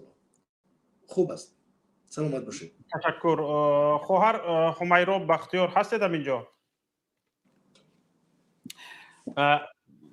با این گفته های خیام الدین من فکر میکنم همین سحر برخیزم به تاجیکستان برگردم. شما چی گفتن، چی ملاحظه دارید؟ ما انتظار هستیم. سلامت باشید، زنده باشید. حالا من راستی گپ اینجا نمیتوانم گفته که چیزایی که خیام الدین میگویند خطا هست یا درست است، چون که فکر میکنم همه چی وابسته به اون است که ما به مسئله چگونه نظر میکنیم. بله. وقتی که من به تاجیکستان نظر میکنم و حتی وقتی که در همون زمانی که در تاجیکستان بودم من همیشه مشکلات رو میدیدم همچون روزنامه نگار، چون که واقعا ما هیچ بخش در کشور نداریم که بگوییم که به تمام اون کشور رشد کرده ایستاده است و یا اینکه اون بخش معارف رشد کرده ایستاده است یا اینکه هیچ مشکل در اون وجود ندارد. برعکس، و معارف یکی از بخش‌های اصلی هست در کشور ما و طوری که من میبینم و اون با اون تحلیل هایی که من دوچار میشوم متاسفانه به هیچ وجه گفتن نمیتوانم که سمت معارف در تاجیکستان رو به بهبودی نهاده است و یا اینکه همین که معلمای ما هجرت میکنن این یکی از امکانیت ها از طرف حکومت باشد برای بهتر کردن شرایط آموزگاران. برعکس، چون که ببینید اگر هم روسیه امروز اقدام میکند که معلم های ما رو دعوت بکند، من اینجا باید برای شما بگویم که نه همه آموزگارای ما میروند اونجا آموزگاری کرده میتوانند و این با دلیل های گوناگون. یکیش هم این هست که به استانداردهای روسیه جوابگو نیستند و دومش هم این هست که زبان روسی رو به خوبی بلد نیستند اکثریت و یعنی تعداد خیلی محدود اونجا میتواند معلمی کند و اگر هم روسیه امروز آنها را دعوت میکند این نه به خاطر اینکه حکومت تاجیکستان برای از معلمای ما فکر میکند، این به خاطر این هست که روسیه در جستجوی کادرهای دیگر هست. شما ببینید برای تربیه یک کادر وقتی که یک شهروند مکتب میرود 11 سال 5 سال دیگر تحصیل میکند میشود 16 سال و 3 سال یا 4 سال دیگر کار میکند تا تجربه بگیرد الکی چند سال میشود 20 سال و یعنی در این تجربه این خراجاتی که 20 سال فقط برای یک کسب را آموختن یک شهروند خرج میکند، شما نمیتوانید بگویید که یعنی روسیه از این منفعت دار نیست. اینجا حکومت برای آنها راه نمیکشاید که آنها رشد کنند، نه، اینجا حکومت برای این که برای آنها هیچ شرایط را فراهم نآورد این معلمان انتخاب میکنند بروند به هر راهی که نباشد خود را به کشورهای دیگر رسانند و اونجا به هر کاری که نباشد مشغول شوند. هدف اکثر شهروندان تاجیکستان که به روسیه میروند معاش خوب یا کریر خوب کردن نیست. هدف اکثر آنها این هست که یک ماهانه یک حقمزد بگیرند که با آن توانند یک ماه زندگی کنند، بچه های خودشان رو خورانده و پوشانده تانند. این آرزوی نمیدونم نهایی یک تاجیک شده است امروز که من چطور کنم یک معاش بگیرم که خانواده‌ام یک ماه گرسنه نماند. فقط به این خاطر میرود یک تاجیک روسیه، نه به هیچ خاطر دیگر. تشکر. اگر اجازه باشد من دیگر برایم ما استاد. تشکر زیاد به شما. سلامت باشید. تشکر. خیام الدین هستید اینجا؟ من یک با همین گفته های شما بعضی از ملاحظه های خودم رو دارم اینجا. چقدر از نفرانی هستند که نوبت پایده شدن. برادر ببینید روسیه اگر به جای کار تامین میکند معلمان ما رو وابسته به کسبشان، در اینجا یک مصیبت ملت ما هست. چی مصیبت؟ بهترین های ما رو میگیرد. برای سطح صاحب کسبان سطح میانه ما از سطح بهترین پستر ما روسیه جای کار ندارد. زبان رو نمیدونستگی ها، به کسب خودشان بلد نبودگی ها و چند چیزهایی هست که روسیه جای کار ندارد. معلم میرود، معلم قطار میرود، حتما کوچروب یا خیزن میشود. و در حتی در سیاست مهاجر قبول کنی روسیه هم همین است که جایهای کاری کسبی را به مهاجران نمیدهند. ولی معلمی کجا همین تاکسیستی رو هم از مهاجران گرفته شدند. چون که پیش از همه این سیاست اول پیش از همه شهروندان خودشان را سیاست به جای کار تامین کردن را پیشه کردند. در همین حالت حتی تاکسیستی کرده نمیتواند مهاجر.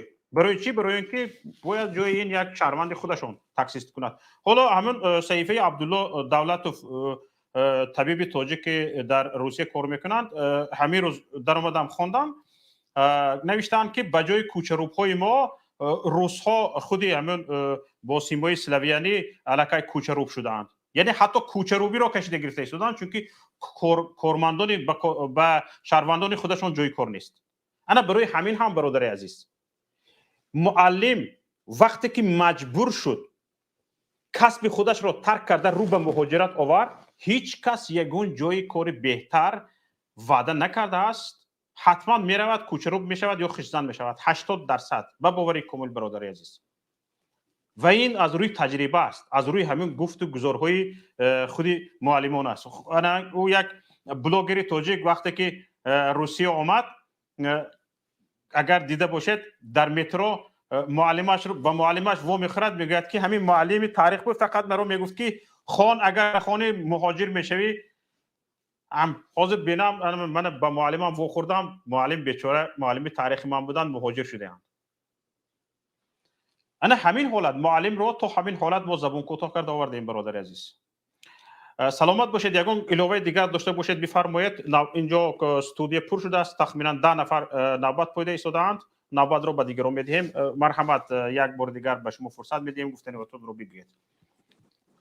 سلامت باشید. خیلی گفتنی‌ها زیاد هستند. من فکر میکنم نوبت دیگران رو نگیرم، باقی باز امکان شود در برنامه‌های من بعد اندیشه و فکرهای خود رو بیان میکنیم. باقی به هر یکی شما برای هر یک بیننده ما روزگاری خوش داشته باشید. خدا همه ما رو نگهبان باشد. باقی زنده باشید. سلامت باشید. تشکر زیاد. عبدالله بفرمایید. سلام علیکم شکر. و علیکم السلام. بابت همین مسئله امیدوارا عامل اقتصادی دارد. اصلا اساس همون چیش همه مهاجرت همه امیدوارای همین در اساسش اقتصادیات هست. سطح اقتصادی پس نمیگذارد که اونا کاملا همه در ساحه خودشون کار. من با همایرو 100% راضی هستم. همایرو دیگر باقی قانون همایرو کو مثلا در این گفت من باید فهم کردم کار زدم.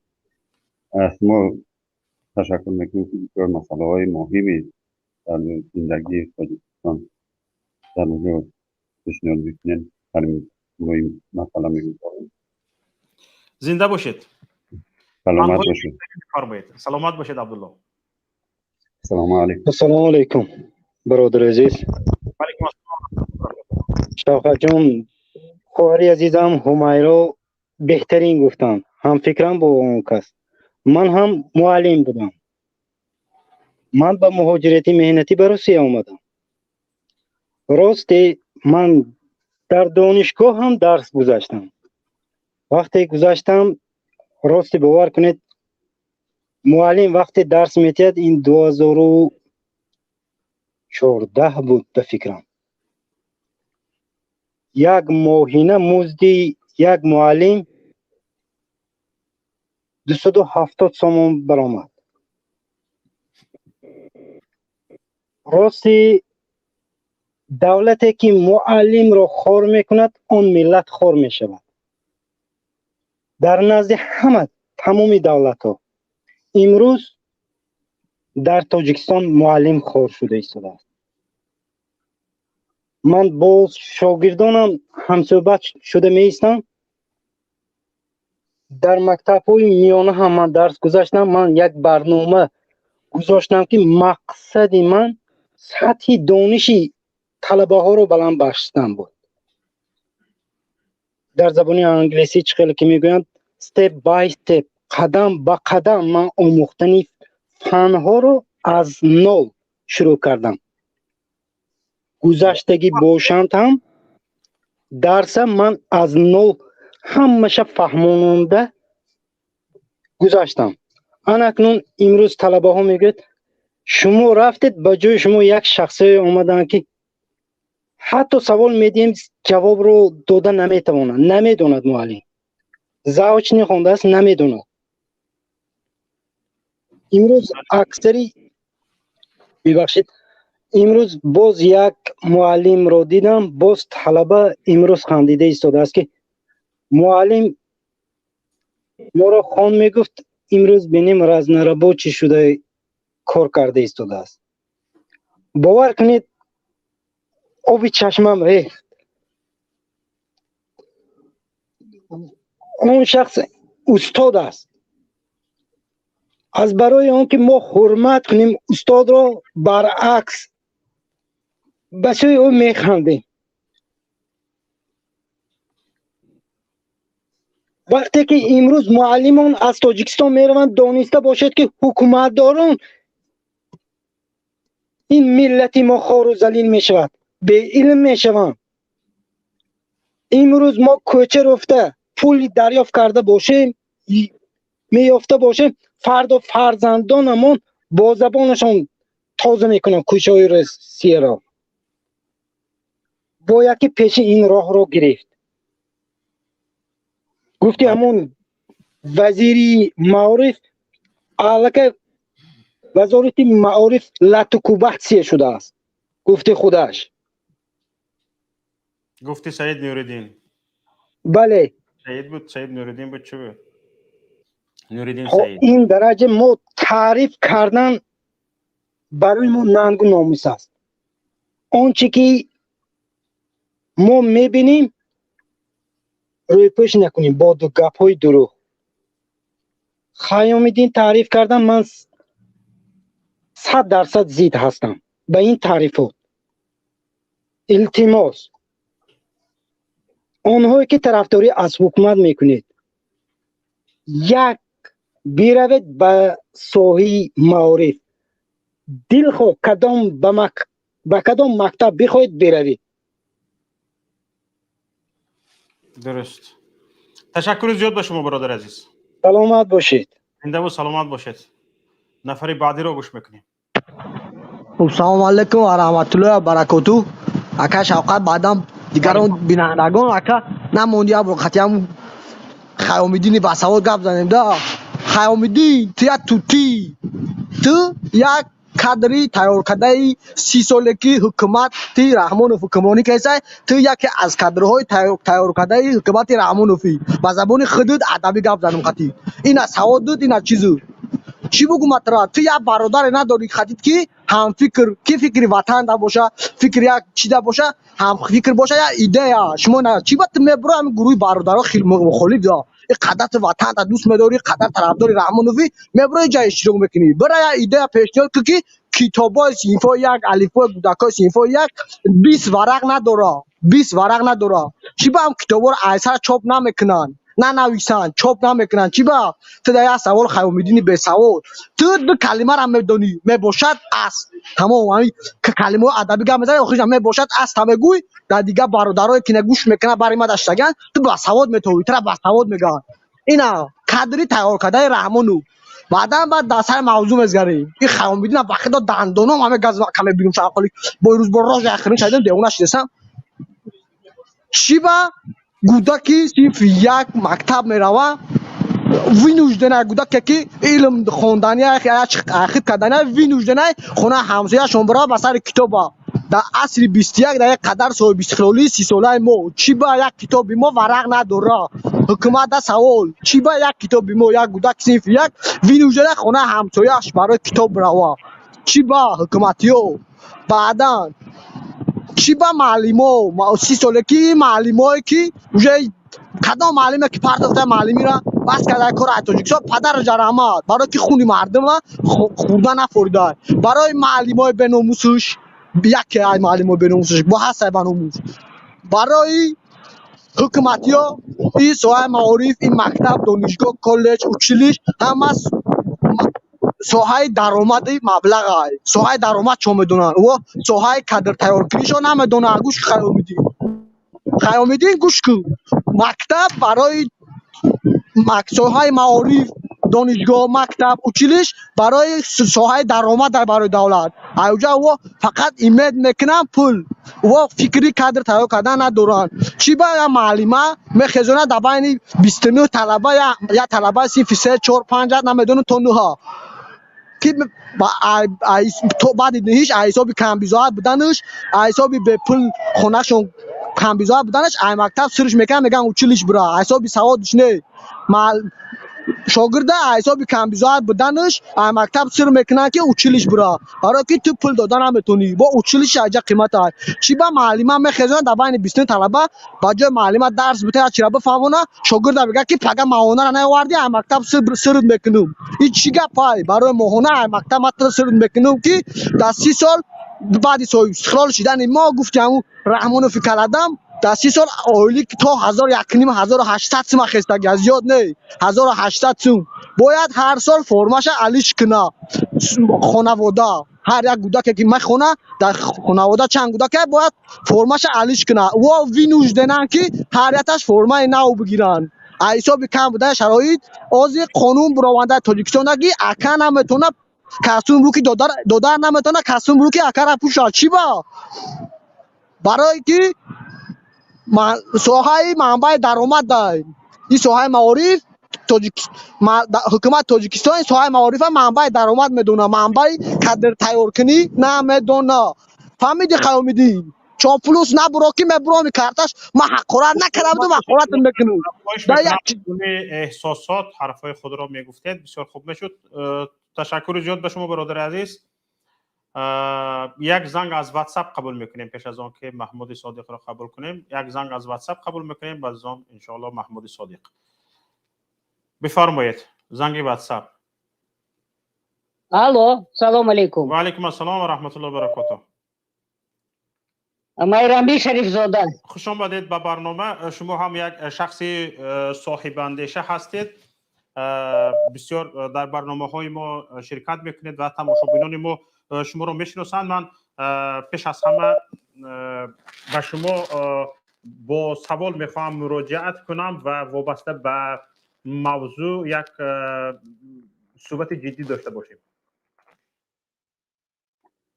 من تیار آماده حالا به نظر شما رو به مهاجرت آوردن معلمان در چی است و چنانه که وزیر معارف میگوید این فاجعه نیست و نباید از این فاجعه ساخت و واقعا به نظر شما این فاجعه نیست اگر فاجعه باشد با چی دلیل ها و چگونه میتوان پیش این راه را پیش این مصیبت را گرفت یکمش که به همین اسلامزاده حمایتی من یک پیشنهاد خوب دارم امامزاده می نمیدونم همین حمایتینی که حاضر گپ زد در همه برآمدها میبراید و مردم وقتش میگیرد و نمیماند که مردم از درد و غم و علم خودش گپ زند تو همین حمایتین یک کانال یوتیوبی به خودت کشو با حفظ همین تمام دولتدارای حاضر که سر حکومت ششتگی هم 24 ساعت 7 روز 365 روز در یک سال همین کانال ببرو همونو رو تو چند که میتونی تعریف کن کنی بین مردم چند قطعه دستگیری میکند вот мое обращение к этому Хамоидину, который лезет во все передачи значит, خیام درباره находящихся за خیام‌الدین границей. گپ زده شدید، یعنی این توصیه شما به خیام‌الدین است؟ Да. جوانی که حاضر برآمد کردن، بله؟ Да. Хайомидина я требую, чтобы он открыл собственный свой канал.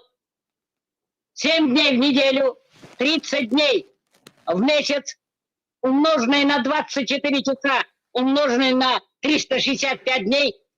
Пускай он хвалит это правительство, это государство и всех его чиновников. Пускай он не лезет больше в дела мигрантов, не лезет больше к тем людям, которые говорят правду. Как тебе не стыдно? У тебя совесть, честь, достоинство есть или нет? От подхалимства уже у тебя язык, наверное, стал в действительности как веник дворников в Москве. Или еще дальше.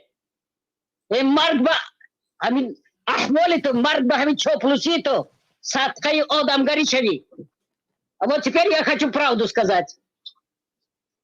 Со дня прихода Эмомали Шариповича Рахмона, который самозахватил власть в Таджикистане, идет целенаправленное уничтожение интеллигенции в Таджикистане, особенно наших уважаемых преподавателей, профессоров, врачей, интеллигенции, целенаправленно. Для того, что уже за 30 лет, как управляют уже его внуки, за 30 лет это поколение, которое после войны увидели Таджикистан, вообще не имели права на правдивое слово. Вот почему это все идет. Где их недостойная зарплата?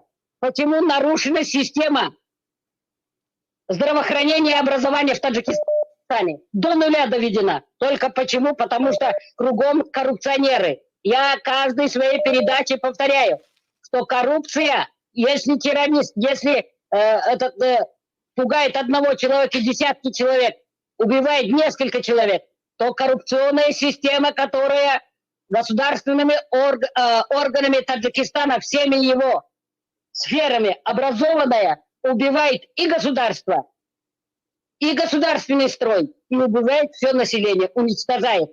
Это, знаете, массовый геноцид таджикского народа. Геноцид психологический, геноцид психический. Даже вот возьмем вот эту несчастную их Филькину грамоту в отношении граждан Бадахшана, которые у них берут подписку, чтобы они не выходили в защиту своих законных интересов, своих гражданских человеческих прав. Да кто дал им это право? Это абсурд. Это просто, знаете, психологический, психический терроризм государственный.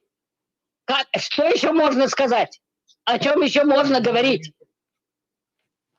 Это третье поколение рабов, который вырастил Эмомали Шарипович Рахмонов со всей своей государством, со всей своим правительством, со всей своими министрами. Вот чтобы все знали, пускай знает все мировое сообщество. Граждане Таджикистана остались без средств существования на достойное образование, на достойную медицину, на достойную жизнь. Эти несчастные подачки, вот далеко не уйдем, 10-15 километров дальше от города Душанбе, бедные несчастные учителя, которые имеют 30-40 лет стажа, вынуждены, они просят Бога, чтобы дали им несчастные это 50 сомони. А что такое 50 сомони, а? Это просто абсурд, ужас. Это, знаете, хуже больше не может быть. Тобакая и кадар азобу уктват дарсари мардуми Таджикистан. Тобакая и хел мардума маджбур кардан, бесавод кардан, беномлишан кардан, нобуд кардан. تنها برای یک چی شما بینید که همین خیلی رفتن گیرند اگر تمام منطقه هایی که در اونجا زواد و فابریکه هایی که آوردگی ای خارجی اصاب نخیتایی ها را در اونجا بینید که یگان مردم عادی گپ زده نمیتوند، یگان مردم عادی حفظ حقوق انسانی بشری خودش را ندارد. همین خیلی رفتن گیرند اگر نعوذ بالله من الظالمین 5 سال پس توجیکستان نصف میشود، پارچه پارچه نصف میشود. برای چی حاضر بدخشان به این قدر اذیت و عذاب است؟ تنها برای اون که این زمین ها خود کیمکای فروخته شدگیان، تنها برای اون که مردم بدخشان برادران تاجیکستانی ما نمیخواهند سر فرارن، همشان نمیخواهند غلام شوند. در دور советское время, при такой огромной 300-миллионной населения СССР, Горно-Бадахшанская автономная область Таджикистана была одним из самых образованнейших людей в мире. Вот это надо учесть. И их дух не сломать никому. И слава Богу, что они из каждых районов уже выходят, об этом говорят, обращаются в разные мировые институты по охране людей. Молодцы.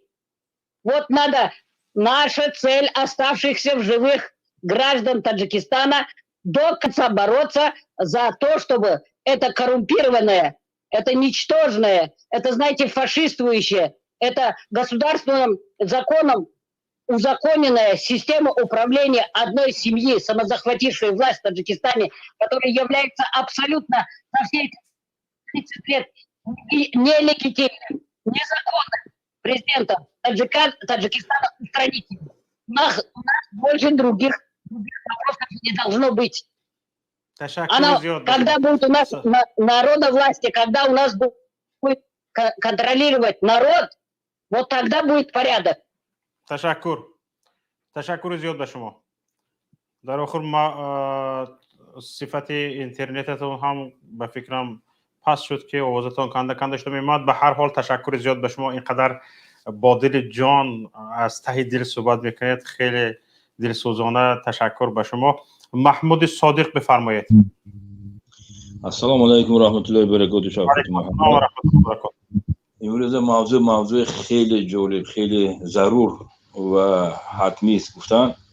من یک چی گفتنی هستم برای همون خیام‌الدین، نه اینکه خیام‌الدین، برای حکومتی ها تا که حساب پدر مادر اینها برای خودشون یک خال میگیرن. برادر گوش کنید، همین فرزندای من مکتب خصوصی خوندگن، شخصی خوندگن، گیمنازیوم. از حسابی که مبلغ دارم من برای وها میتیم، همین یک خرج فقط برای خوندنش 8 تا 10 هزار برای یک نفر فرزند، برای یک سال. فهمیدی؟ با همون هم مکتب میریم طالع میکنیم که مکتب باید گرم باشد، خوراکش گرم باشد. فهمیدی؟ با فرزند ما باید همون مشروط کش ایخانه مگیرد، با برد احموجه با گشته بیارد. معلم سطح دانشی بلند داشته باشند. با بعضی معلم من خودم صحبت گذروندگی هستم، برای چی که من خوندگیم، من میفهم که فرزندم یک علم داشته. انا با حساب ما همین فرزندای ما حرکت همین حسابی که معلم چه گفتم فرزندای ما برای المپیاد تیار میکنن، اینها میبرن اشتراک میکنن. این اگه آمده است میگه مکتبای ما نقضه، با برای حکومت خال گرفتنش من اونقدر فرزندای توجیک رفته و المپیاد اشتراک جای یکم میگیرن. این خوابش رواد دیگه همسایه‌اش دیگه بزنه، ممکنه وای باور کنه. من یک چی گفتنی هم موضوع آبی، همه آبی دهنی کروپسی ولایت لعنباد میریزه. 5 سال پیش این شدگی کرده، 5 سال پیش از آلمان نماینده ها اومدن دیدن همین یک کالج کسبی، یک ناحیه معقول کردن، گفتن که همینجا برای ما یک متخصص تیار میکنیم. وار میکنید 120,000 یورو دادن. یا 120,000 یورو خود هم معارف ولایت 80,000 گرفت یک طرف ما 40,000 ما. وای گشت اومد ناحیه دا اومد. ناحیه زدن خطا نکنم 24,000 گرفتن 16,000 ما. او کسبی تکنیک، امو کالج کسبی همونجا در وقتی دیرکترش اومد، همون آموزگار، همون اسپیشالیست چیگه متخصص بود. گفته انمی 8,000 کتی تو باید مابین 2 ماده یک کابینت ساز کردن در کار 20 نفره کروچی همین کاری گشت کاری و دیگه کاری گل کاری و تیار کردن در. این گفت چه میشه؟ خیلی گفت تیار کن، تیار کرد. وقتی که همون نمیس آمد دید و او آلمانی خیلی خرسند شد گفتن خیلی کاری کردن که وقتی که امضا حجت به امضا میکنه معاش همه آموزگار 18,000 یورو شدن در کرد فهمیدی برای همه ها تعلیم دادگیش میگه ما همین اگر 200 یورو گرفتگی باشم میگه تنی جانم میگه اگر اول اضافه بشه زهر شود منم میگه فهمیدی انا چه دزدی این دزدی دیدی اگر اون ساعتی اگر جمهوری بگیرید کم از همین دولت‌های اروپا برای معارف برای این پول صرف میکنن کم از نه بسیار کنی همون پول باز ما میگم که معلم ساعتی مکتب ببینید در کدام مکتب میخونن مکتب خنوک مکتب فرسوده مکتب کهنه و چقدر حواس کنه طلبش برای خواندن حواس کنه وقتی که دولت تماما نیست کرده فکری آزاد طلبه کرده نمیتونه برای فکری آزاد طلبه کردن باید معلم فکری آزاد کردن کنه معلم که غلام دولت هست و ابن غلام طلبه تیار میکنه این چند آدمای بناموز خدا ترس این کسب ترک کردن خب با یک چیز دیگه میگم پیشتر معلمایی که در همین قشلاق جایها درس میدادن و برای زمین میدادن درخت میدادن باغ میدادن تابستان خوش میکردن یک زندگانی ساعتی زندگانیش میبردن حاضر نه اولیک است نه همون باغ است نه دیگه همش گرفتگان خودجویی از اون خود کردگان بیچاره معلم اگر وقتی همون زمین میاد زمین به میگه التماس من کار بگیر لیکن همخی کن که قطعی مردم نباشیم همین معلم ها میگه که ما قطعی مردم یک جای کار کردن نمیتونیم زبان ما کوتاه میشد فردا نسبتی ما میخندد اگر علاج باشد ما کمتر دورتر از آنها جدا ما کمک میرسونیم برای همین سری زمینتون فهمیدی انا این چه اقل با ما دیگه این هم با میگه چی مسئله دکتر من مسئله دکترم با میگم برای که یک دنیا اولاد دکتره دکترایی که انا شخصی شدگان اونجا پول کار میکنن این دکترایی که در دولت کار میکنن اینها نه پول کار میکنن مجبور هستن سونی یک دستشون یک کاری بد بزنن مجبور میکنن یک کسل میوان همون اپتیکی شناسش میبرد میخرد دوره با میگرد برده میسپرد با اونجا هم پول میگیرد این همه جا آشکار است چی جای دروغش است همین اسپیشالیست ما من همین رسیه ده همین عبدالله این یک نفر من میدونم که کلینیکای شخصی دارن اینجا بچهای ما همین ولایت لنواد کلینیکای شخصی دارن حاضر گفتن که همین اینستیتوت به اینستیتوت میگردن همین اینستیتوت میگردن میگن که برادر بیا چیکار میکنن تاجیکستان رفته بیا من جای کار مرحمت کشیم بعضی بود کار کن اولگت گیر با ما تو کمک میام همینجا خونه گیر همینجا زندگانی کن زنگ گیر بیا همینجا زندگانی کن فهمیدی من این خیلی اسپیشالیست دیگه باید خدا این دولت که نمیخواهد شخصیت همین روز اولش فکر آزاد داشته باشه طلب حق کردن اینها نمیخواد اینها میخواد که غلام باشه اینها یک سلاله رحمانوف تشکیل کردن یعنی که همین غلاما گیر در اطراف وایده کار کنند ما خودمون میدونیم که وزیرا سطح بالای دانش ندارن ممکن دارن لیکن از آب پستر و از علف پستر و از آب تینچتر همین خیلی میگم گفتروسا همین خیلی خودشون نمیدونن که دوران سیاست چنان آنها رو پخش کرده است که نمیتونند از دانش خود استفاده کنند آزادانه مبادا فردا اگر که همین کلغفت که مرد رفت یا نیست نابود شد با مردم طرفی ما بعد نگاه نکنه افته خاموش گپ نمیزنن بله درست سلامت باشید باید چی گفتنیم ما باید بدخشان دستگیری کنیم برادر این شجاعت برای این مردم حقیقتا شجاعته من کدام روز یک برادر گوش کردم باور کنید ما میگه من میخوام شهید شوم در این جنگ میگه بله من میخوام شهید شوم میگه فهمیدید برای وطنم برای زمینم برای ناموسم برای خواهر و برادر و مادرم میگه من تیارم شهید شوم این بالون نیست او تاقی ماندگی این طرف ماندگی ما عقبای پیشوا وایده میریم دوزخ میریم نمیگه من تیارم شهید شوم میگه فهمیدید برادر باقی برای شما موفقیت برادر. سلامت باشین. تشکر زیاد به شما. یک زنگ از واتساپ. بعد از اون جاوید. جاوید بفرمایید. هستید زنگ واتساپ. سلام علیکم. و رحمت الله. جاوید خواهش میکنم، من خطا کردم. زنگ واتساپ قبول کنید، بعد از اون جاوید. زنده باشید. سلام و تمام دوستان، تمام برادران. کمتر بلندتر. شفقت همه برادری که حوض گاب زده سبت همه حمایت حکومت کرده سبت یک چیز قائل کردن که جناب اولی پیشنهاد کرد که مثال درسای لغوی بودن، مثال آیا یگون مقصد چی نسپارن، نالوگ نسپارن با فایده امنو. آخه مثال یک شخصی که من مثال 4 فرزند دارم خودم، یک درس لغوی 50 سومون 100 سومون ایوازی.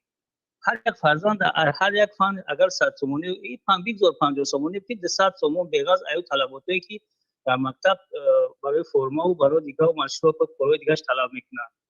بو یگون فن دیگه را خوش کنید این مبلغ اگجونی که میتونن همو به حساب همو خود چی شون در میزنه که ذخیره دسولا کنین گفته اکادو مبلغ ذخیره دسولا میکنی. این برادرم همو گپو همو را در نسبت معلم گفته سر که چیکنن درس لغوی بودن مقصد چیکنن بخشونا زندگی مبلغ در کار کننده و برادر و خلق اگجو داره این مبلغ او آدمایی که پول دارن در همون چی مدرسه های چی گفت که پول نگفت که 700 سوم تا 2000 سوم هم میسپرن تا اونجا چی میکنن آدمو کامل اگجوی مبلغ میورن که میتن به این آدمو و همه خاطر یا میدونن میبینن چشم دیشون پول برادر قبول ندارن هم که همین چیز در همین تاجیکستان هست وجود داره و معلم بیچاره یگون زندگی نداره فکر زندگیش نکنه فکر طلبه را کنه فکر درس کنه که چاو معلم تو سر دست یور میکرد که فقط در پیش طلبه برام چی گفتن ما بدونم بازی معلم در فکر زندگیش که اوه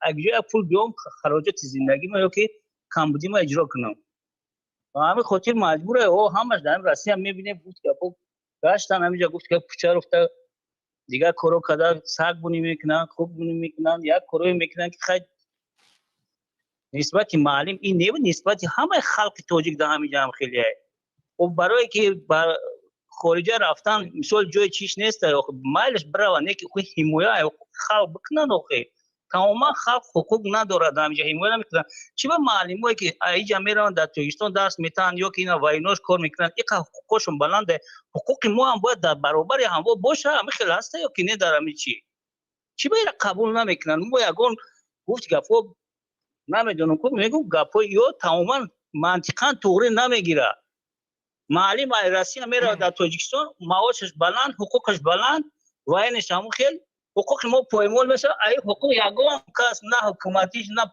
هیچیش طرفداری نمیکنه گپ نمیزنن درست تاجیکستان باید حقوق پایمال باشه سلامت باشی زنده باشه تشکر زیاد نوتبوک مرا پیوست کنید پیش از سخن دادن به جاوید همینجا سایت روزان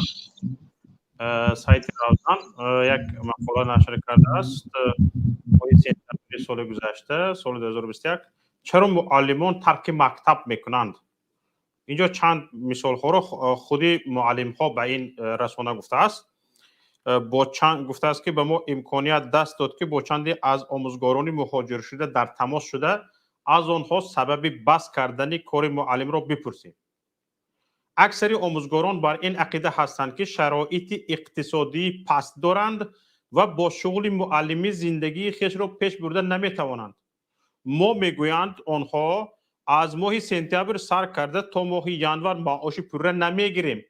معاش ما را به هر سبب ها از تعمیر مکتب سر کرده تا آبونه‌ی دخترگذاری و غیر ها کذا میده کرده میگیرند. گروه دیگر به این عقیده اند که سالهای آخر آبرو و نفوذ معلم خیلی پست شده است از سببی که در مؤسسه های تعلیمی خرید فروش اشیاءهای تعلیمی سرباری به معلم بار کرده شده است معلمان در نظر پدر و مادر شاگردانشان روز تا روز مورد سرزنش و بدگویی قرار می‌یابند امروز همه معلم را نه تعلیم دهنده بلکه سوداگر نام میبرند عامل دیگری که به آبروی این پیشه نجیب خلل میرساند یعنی با آموزگار این سواد نداشتن معلمان جوانی هست که به هر راه واسطه خوانده صاحب دیپلم معلمی شدند. آنها حتی سواد خطی ندارند که دفتر صنفی را به خطاگی پر کنند. از چنین معلمان کجا ما نسل حقیقی دور و زمان را تربیت کرده به کمال میرسانیم؟ و در نهایت معلمان از کار رفته از دخالت تشکیلات و اداره های شکایت میکنند که آنها به ساحه پداگوژی هیچ علاقمندی ندارند. دقت دهید. معلمان از کار رفته از دخالت تشکیلات و اداره های شکایت میکنند که آنها به ساحه پداگوژی هیچ علاقمندی ندارند.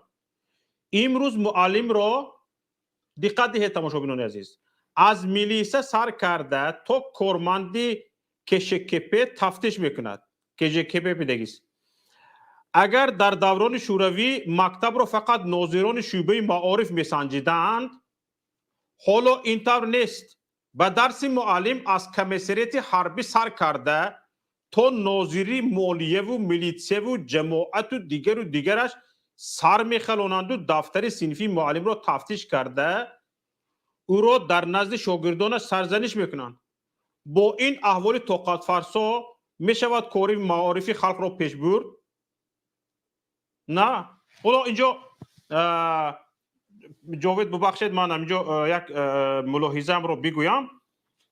اینجا گفته شده است که آموزگاران جوان میگویند بدون تجربه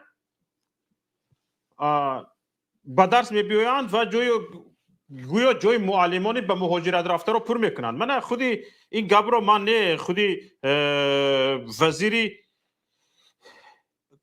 وزیر معارف محمد یوسف گفته شده است. یک بار دیگه نوتبوک رو پیوست کنید. این سایت آزادی است. در سایت آزادی محمد یوسف امامزاده میگوید که محمد یوسف امامزاده کس میدونید وزیر علم و معارف جمهوری تاجیکستان به جای اینها، یعنی به جای آنهایی که به مهاجرت رفتگی هستند، هر سال زیاده از 16,000 نفر رشته های آموزگاری دانشگاه و دانشکده ها را ختم میکنند و آنها جای آموزگارانی رفته را پر میکنند. گپ وزیر را ببینید. وزیر معارف می افزاید که فعلا مکتب های تاجیکستان به 1124 آموزگار احتیاج دارند، هرچند سالانه تا 16,000 نفر رشته های آموزگاری مکاتب عالی را ختم میکنند، اما با وجود این کمبودی آموزگار در کشور کم نمی شود.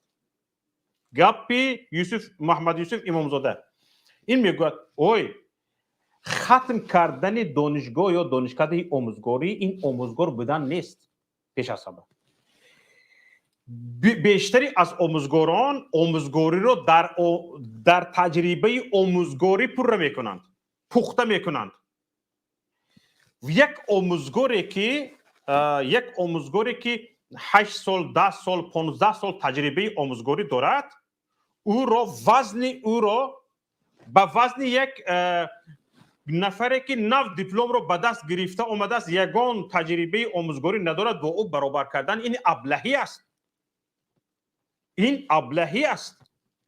یک نفری که 10 سال 15 سال تجربه آموزگاری دارد با هر یک طالب علم چگونه مناسبت کردن را آموخته است، با او چگونه درس گفتن را آموخته است، همه نزاکت های آموزگاری را میداند.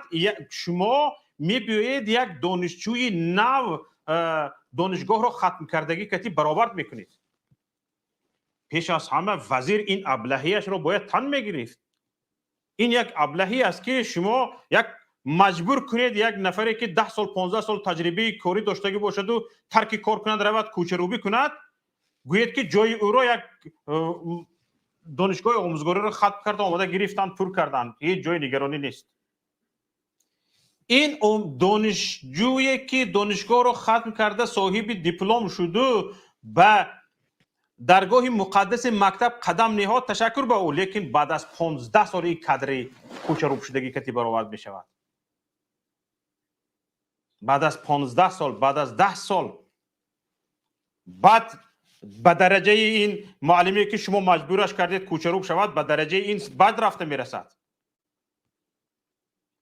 جناب وزیر از این زیاد ابلهی نمی شود. این گپاتون رو یا می برآمدید شرح می دادید یا از ملت عذر می پرسیدید که شما باور کنید این گونه فریب ملت نخود یک آدم وزیر معارف باشد که زیر دستانش به تعلیم و تربیه ملت مشغول باشند و برایت ملت را فریب کند. فریبگری عیب نیست مگر؟ این چی گفتنی گپ است؟ به کدام قالب میگنجد این گپتون؟ شرم دارید باور کنید. جاوید بفرمایید. سلام علیکم. شفقت السلام. محمدی شبتان بخیر باشد و به برنامه شما باشد. بردباری تمنا می نماییم. ما وابسته در رفتی یعنی برنامه گوش می دادم با دقت. در رفتی برنامه یک برادر برآمدن گفتن که کتاب الفبای تاجیکی 20 صفحه نیست. حالا به معلومات همون برادر و به معلومات نفرانی که از این کتاب اینقدر انتقاد میکنم میگم که کتابی الفبا این 106 صفحه از 106 صفحه عبارت میباشه.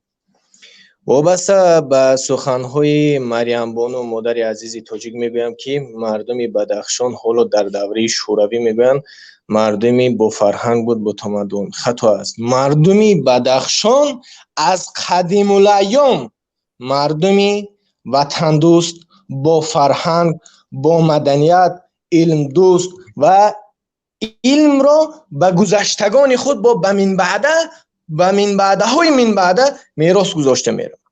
چون که مردمی بدخشان یگانه منطقه می باشند که زبان قدیمی مردمی تاجیک تا به امروز گرفته آمدند. این زبان هستی ملت است.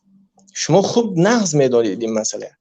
و مردمی بدخشان از آن نفرانی هستند که واقعا هم مردان اصیل، واقعا مردمی وطن دوستار، واقعا مردمی که ذکی دانا و در همین منطقه فرزندای فرزانه ملت به مانند شیرین شاه شاتمیر تولد شده و دیگر و امثال اینها اشخاصان تولد شدند که امروز ملت تاجیک را در عرصه بین المللی حتی معرفی میکنند. مردمی بدخشان وابسته به علم دوستداریشان شاید از دیگر منطقه ها حال هم بالا باشد و من بعده ها هم بالا باشد. شاید که نفران در اینجا پیدا شوند که نفران در اینجا هستند که پیدا شوند هستند که برای پیشرفت این کشور عزیز سهمی با سزای خود را دارند. و وابسته به مسئله دیگر گذاریم. اگر یک نفر دیگر برآمدن گفتن که در ولایت لیلنابود مکتب من خودم خوندگی هستم و فرزندام به این مکتب یا به اون مکتب میخواهم که حتی انتخاب میکنیم. درست است. شما یک چیز نظر افکنید که پدر مادر امروز آنچنان معارف تاجیکستان برای خوانندگان مکتب‌های را بنا کرده است یا اینکه اگر خصوصی در نظر داشته باشیم چنین امکانیت‌ها داده است که مکتب‌های خصوصی پیدا شوند تا که پدر مادر اینه بینید که معارف تاجیکستان تا کدام سطح شرایط فراهم کرده است که پدر مادرها امروز انتخاب میکنن مکتبه. نمیگوین که این مکتبی نزدیک خانه ما رود یا مکتبی نزدیک دیگر طرف رود، یعنی مکتب انتخاب میکنن. دیدید این معارف تاجیکستانی ها که حکومت جمهوری تاجیکستان به اهالی چه خیلی شرایط فراهم آورده است. و این یک چیزی دیگه نقطه نظری که اون برادر گفتن که معارف حتی ما آنجا مشروطه ها یا این معارف تاجیکستان برای همین فرزندها برای دیر نموندن به درس حتی مشروطه ها تشکیل کرده است. و من یک چیزی دیگه به معلومات شما میرسونم که این مشروطه که تشکیل کرده به نسبت یتیمان کل و اینچنین نسبت نیم یتیم ها و شخصانی که در روی خط حکومت هستند و وی کمیزاتی دارند و یتیمان کل و نیم یتیم ها برداشته شده است و نسبت آن شخصانی که در روی خط کمیزاتی قرار دارند 50% مبلغ طلب میکند، یعنی 50% مبلغ رو میسپارند و خلاص. و همین برادر با یک نقطه دیگر در نظر داشتن که امروز دکترها میروند در روسیه البته کلینیک ها تشکیل کردن یا این دیگر. من به سهم شما میرسونم که امروز در یکی از دانشگاه‌های بانفوذترین در جمهوری تاجیکستان است که دانشگاه طبی به نام ابوعلی ابن سینا میباشد.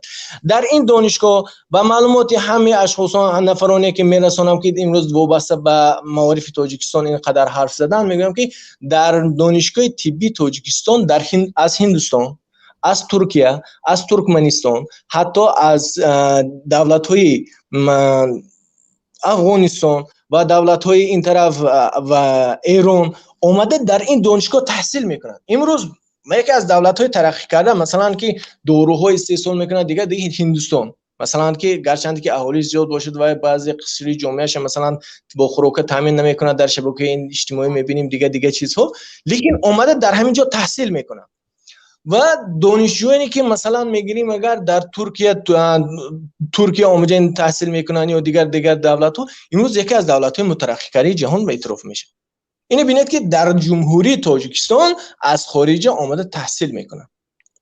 و دیگر طرف مثلا میبینیم که یک دقیقه محترم شوکتی محمدی، و دیگر طرف مثلا نظر میکنیم که امروز انا همین ختم کننده های دانشگاه طبی تاجیکستان در روسیه رفته کلینیک کشادستان، یعنی این به طلبات این چیه در نظر دار، این چیز درک میدهد، این به طلبات یکی از دولت های مترقی کرده ای که امروز به اروپا مثلا بحث و سیاسی هم دارد، اطلاعاتی هم دارد، اقتصادی یا دیگر چیز، به طلبات یکی از دولت‌های بزرگترین جهان یعنی فدراسیا به طلباتش جوابگو است و حتی از جانب پرزیدنت فدراسیای روسیه چندین دکترهای ما طریق با افتخارنامه ها با گرانت ها دیگه چیزها مثلا تحفه کرده شدند.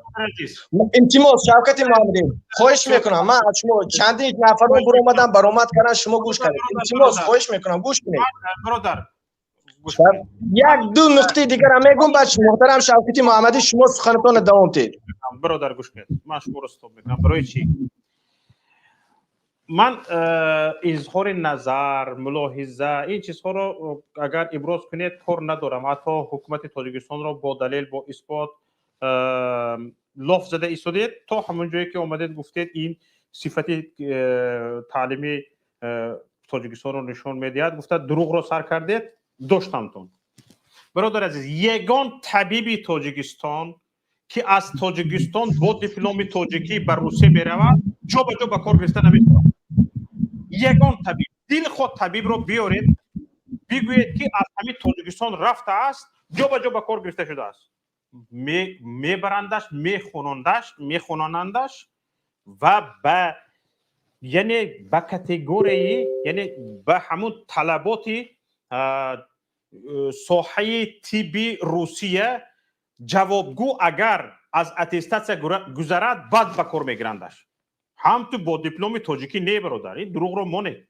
یگان طبیب بر روسیه رفته هم تو جا به جا جای کار نمییابد،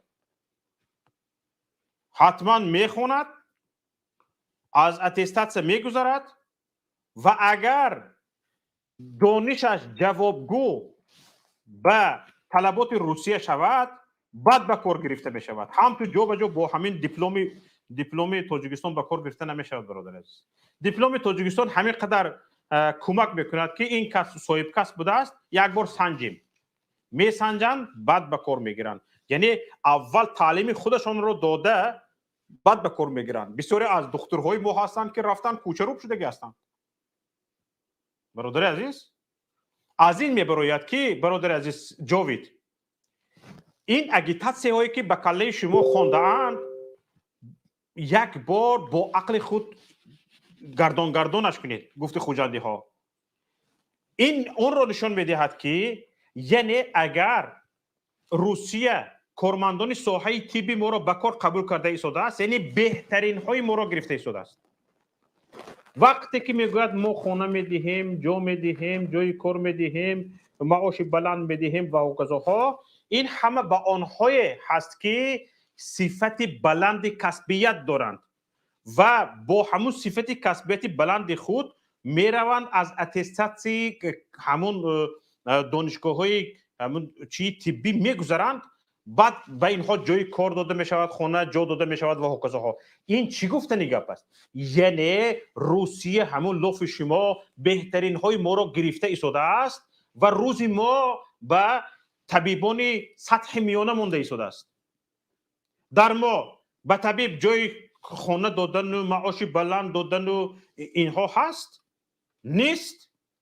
بعد طبیب میتواند یک بار در روسیه رفته یک بار بخت خودش رو سنجد، از اتستاتسیون گذشت صاحب جای کاری خوب میشود. اما این طبیبای قطاری ما میروند با کوچه رو.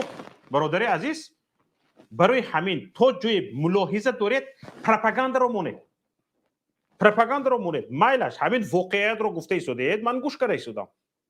واقعیت رو گفته ایستادید، من گوش کرده ایستادم. همین واقعیت گویی شما به پروپاگاندا مبادل نشود.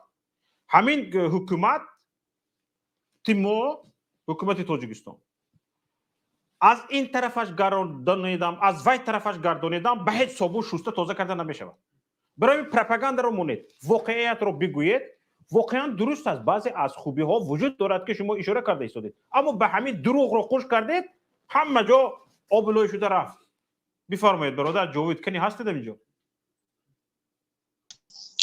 محترم شوکت محمدی، اون چیزی که شما درباره میگویید که لوف زدی یا این زدی، من پیشکی برنامه یگون چی آماده نکردم، یگون چی دیگر چی نکردم. من فقط اقتباس از سخنهای نفرانی که امروز با شما در گفتگو بود و در چی مکالمه قرار داشت، من این چیز از روی هوای ها گرفتم. در روسیه اینها جای کار یافته ایستادن، از این میباید که اینها کادرهای تاجیکستان کادر خوب تیار کرده است. تاجیکستان کادر خوب کردگیش، کادر تیار کردگی تاجیکستان رو روسیه به یک پول نمیگیرد. اول میبرد اتستاسیون میکند، میآموزاند، یک سال 6 ماه میآموزاند تا که پشت پارتش اینونده. محترم شوکت محمدی، باید چی میگم؟ همین در دوامی حتی خبر دارم، دلیل دارم که میسستره چی میسستره، یعنی همشیریش همین رو هم بدون این که 6 ماه آموزش گیرد به همین میسسترگی به کار نمیگیرن. از تاجیکستان بیاید به همین دیپلمی میسسترگی. شوکت محمدی ایستید، باید چی میگم؟ من سخنه شما گوش کردم. شما گفته ایستادید که 6 ماه میآموزاند، بعداً میبرد از اتستاسیون میگذراند. خب همین شما علم تاجیک مثلا برای یک دانشجو کادر تیار کردنش 7 سال میآموزاند، دوام 6 ماه به همین روسیه میتواند که 7 ساله 8 ساله آموزاند. بدون کادر به نمیریم. همین 6 ماه به شما من یک سوال به خودتون میگم. همین شما 6 ماه به همچون متخصصی واقعا گپتون خوب است برادر عزیز. نگاه کنید، من اول شده به همین حرفتون اشاره کردم. از این میبراید که برادر عزیز، من به این سوالتون پیشکی جواب دادم. از این میبراید که روسیه بهترین های ما را مثل که از یک گاو گوساله را جدا میکنی، بهترین های ما رو انمی خیلی جدا کرده گرفته ایستاده است. یعنی روز ما به دکتران غیر کسبی مانده ایستاده است و ما ملت دکتران کسبی رو از دست داده ایستاده است. برادر عزیز فهمیده ایستادید؟ گوش کنید، شما گفتید که دکتران بهترین های این شما ایستید کن، گوش کنید. شما گفته استید که دکتران بهترین های ما رو گرفته ایستاده است. گفته ایستادیدن همین دکتران بهترین های ما کادرهای کدام دولتن؟ یعنی تاجیکستان همین ها بهترین ادا کردن. یعنی با بهترین، با من میگم شما با بهترین های هستن که امروز در جمهوری تاجیکستان اولین شده در آسیا میانه جراحی دل کردن، در ولایت سوق کردن. خواهش میکنم از پروپاگاندا پوینتر فروید بیاید در همین موضوع صحبت کنیم. پروپاگاندا رو مونید. برادر عزیز، اینجا گپ چی است؟ وقتی که دکتر رو از دست دادی، او قدر نیست، قدر رسی است. برای چی؟ فقط افتخارش در تو میموند، خلاص. اون دکتر به تو هیچ فایده نیست. فایده رو کشور دیگر دیده ایستاده است. همون قدر اگر بهترین باشد، بسواد باشد، برادر عزیز، اینجا نگرانی چی است؟ به این تو دادن در کار. افتخار رو یک طرف مونید. وقتی که با یک دکتر یک کشور $100,000 صرف کرده قدر تیار میکند، اما جای کار یافته داده نمیتواند. وقتی که جای کار یافته داده نمیتواند، این دکتر قدر و قیمت خودش رو میداند. مهنت کرده، خواندگی است و نمیتواند که به معاش کمترین با یک مرتبه نان زار شده کار کند.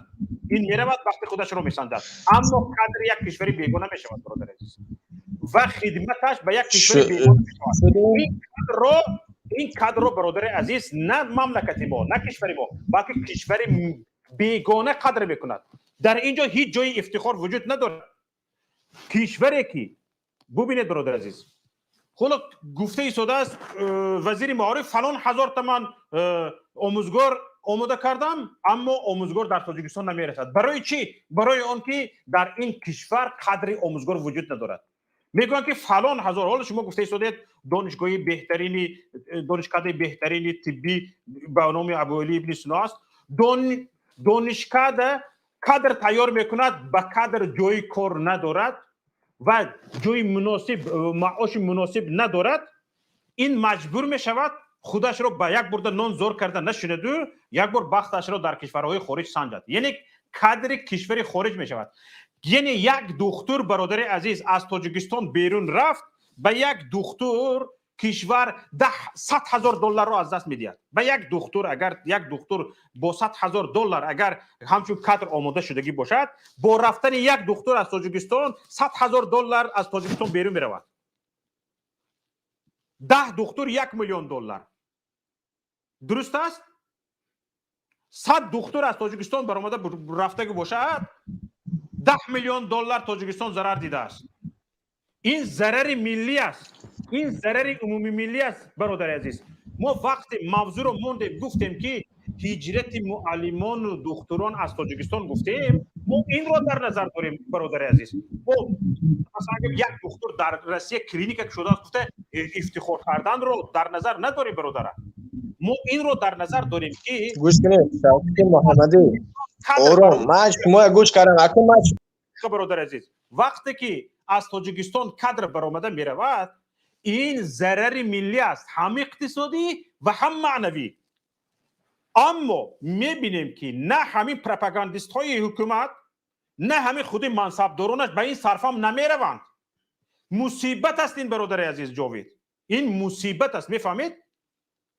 مصیبت است که ما از دست دادن کادر از دست دادن متخصص را افتخار میدونیم.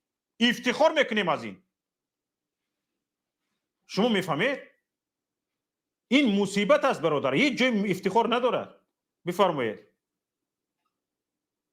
حالا پیش از گپزنیتون برادر عزیز برای اون وقتی گپزنی من شما رو پای میکنم که اگر هر دم برابر گپزنیم هیچ کس حرف منو شما رو نمیشنود. جاوید هستید؟ فقط آخرین سخنرانیتون رو بگید. بله. شوکت محمدی ما بقدر گام میزنم که میلاد یگون وقت با دادن مثلا گفته ایستادید که ما افتخار یا این اون همیشه افتخار است. شخصانی که میرن در خارج کار میکنن این افتخاری ما است که ما همه گونه کادرهای آماده کردیم و به دولت‌های خارجی فرستادیم. این یکم طرف مثلا. دیگر طرفی مثلا میگم که امروز حکومت جمهوری تاجیکستان برای یک آزمون فروغ صبح دانایی از 115 تا 200,000 سومانی برای همین بهترین هایی که در همین آزمون انتخاب شدن مبلغ صرف میکند و بجز خودشان با والدین مثلا شوکت محمدی ما اینقدر شما گوش کردم شما هم گوش میکنید یا نمیکنید؟ همین پروپاگاندا به گذشته میدونم تو همین فروغ صبح دانایی در تاجیکستان که تشکیل شده است مبلغ صرف کرده ایستادن. من یگو خیلی طرفدار نیستم. حالا رکلام میکنید 1 گرم به همین ساحه پیشرفت تاجیکستان مسئله پیشرفت اقتصادی تاجیکستان 1 گرم فایده نداره. وای شما آزمون‌های اختراعکاران تشکیل کنید که اختراعکاران کردم این انتخابات آزمون‌های اختراعکاران تشکیل کنید، به معلمان تشکیل کنید، به فیزیکان تشکیل کنید، به شیمیکان تشکیل کنید. یک اختراعکاری ها تشکیل شود. همین شعر و غزل خواننده میگردید مردمه. شوکت جان شد می شوکت محمدی یک چی میگم حالا همین اکا شوکت یک چی میگم همین یک دقیقه خاموش کنید. من به شما فهموندم که وقتی گپ زدین من گپ نزنید که گپ هر دومون شنیده نمیشه. اینجا من سطح من از سطح شما کمتر بلندتر است چون که من برنده برنامه هستم میتونم شما رو قطع کنم و گپ خودم رو بگویم. برادر عزیز گوش کنید. وقتی که در تاجیکستان مسئله اختراع، مسئله پیشرفت فنهای تکنیکی وجود ندارد، درباره هوسمند کنی اختراعکاران جوان وجود ندارد، فقط شعر غزل خونده، کتاب خونده، این خونده، وای خونده، گفته فلان قدر شعر گفته میگردیم، چه تاجیکستان پیش میرود. این مسئله ها در همون سطح استادی خودش درست است.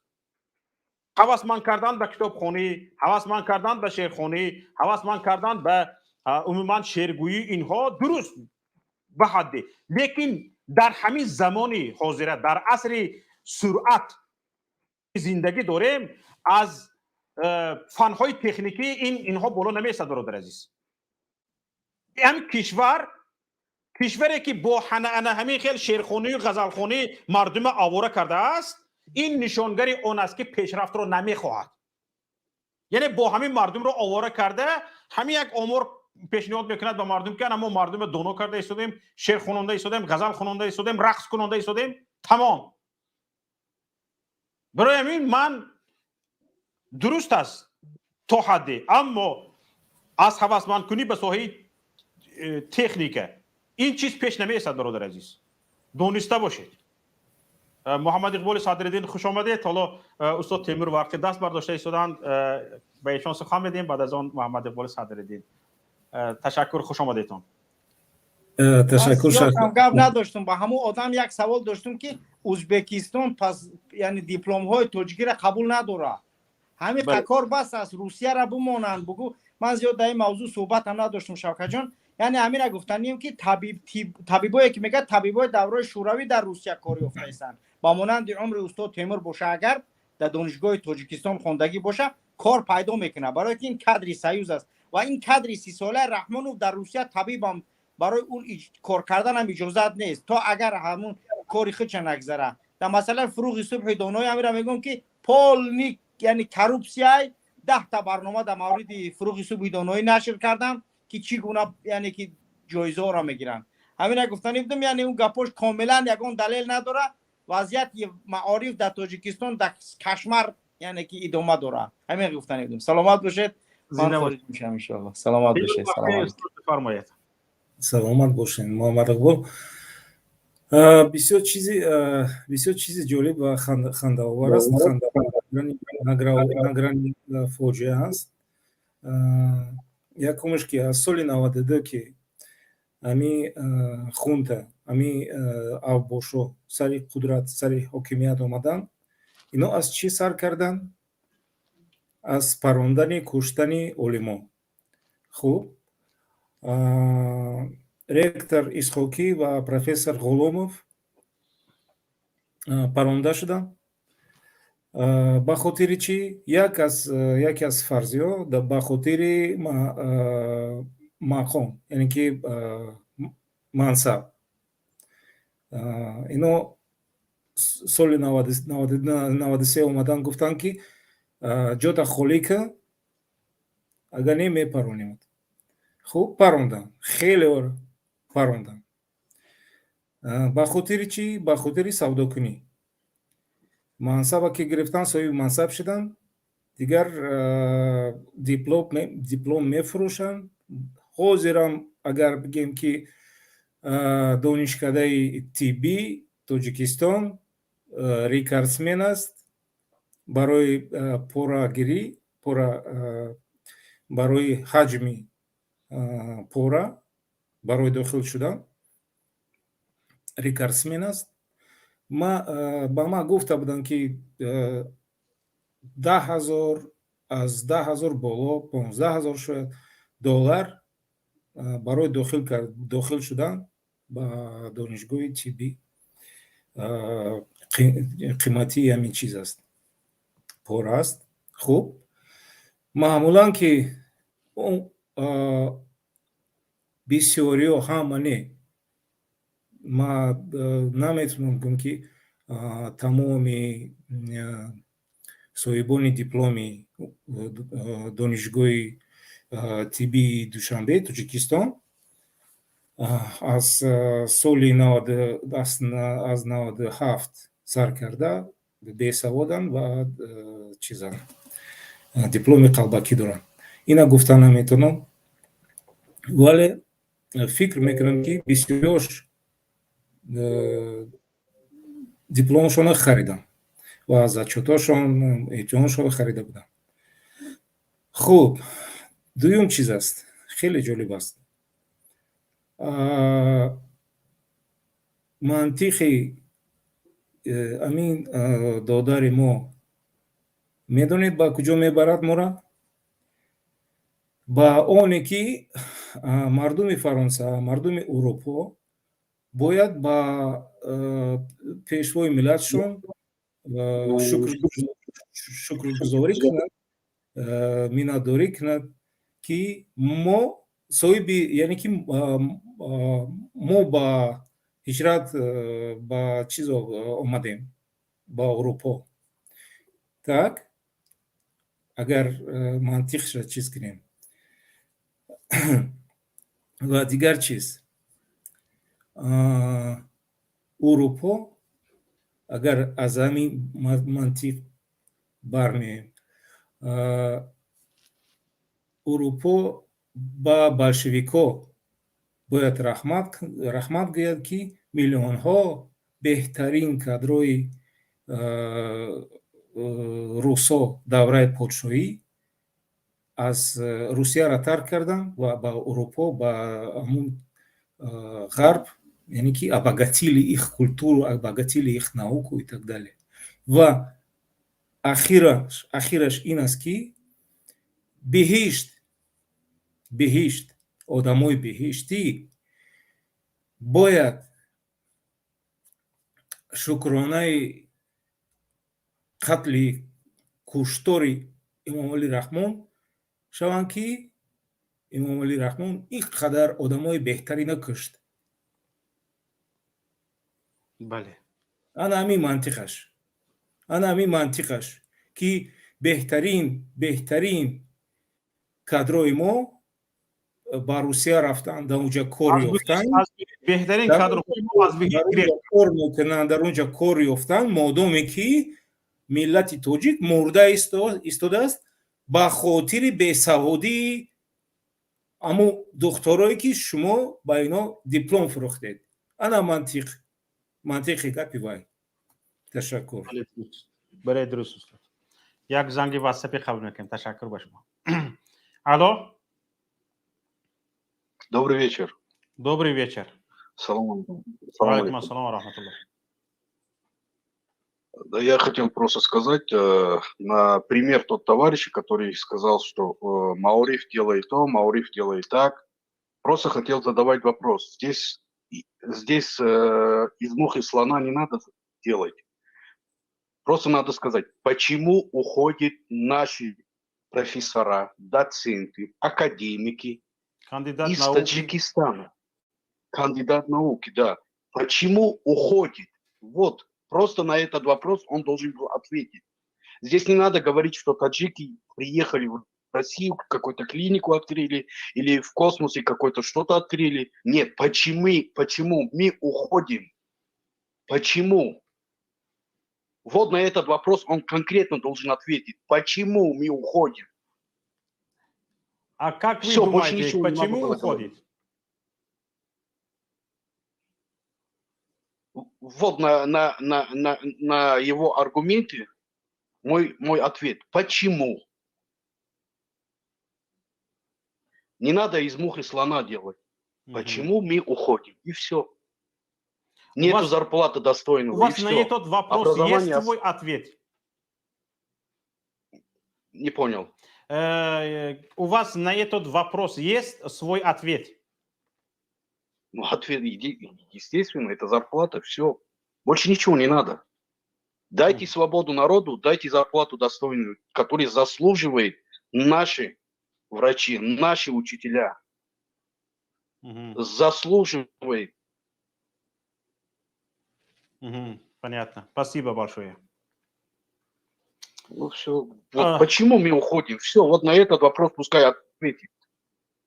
Есть еще у вас Не что-то надо, добавить? мы клинику открыли.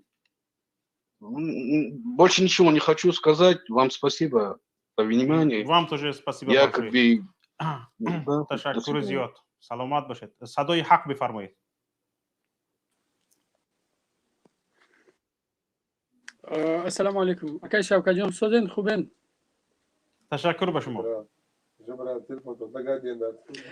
ما در مسئله از کشور رفتن معلم ها گفتنی هستیم که وقتی در جامعه معلم علم از بین می رود جامعه صغیره میمونه.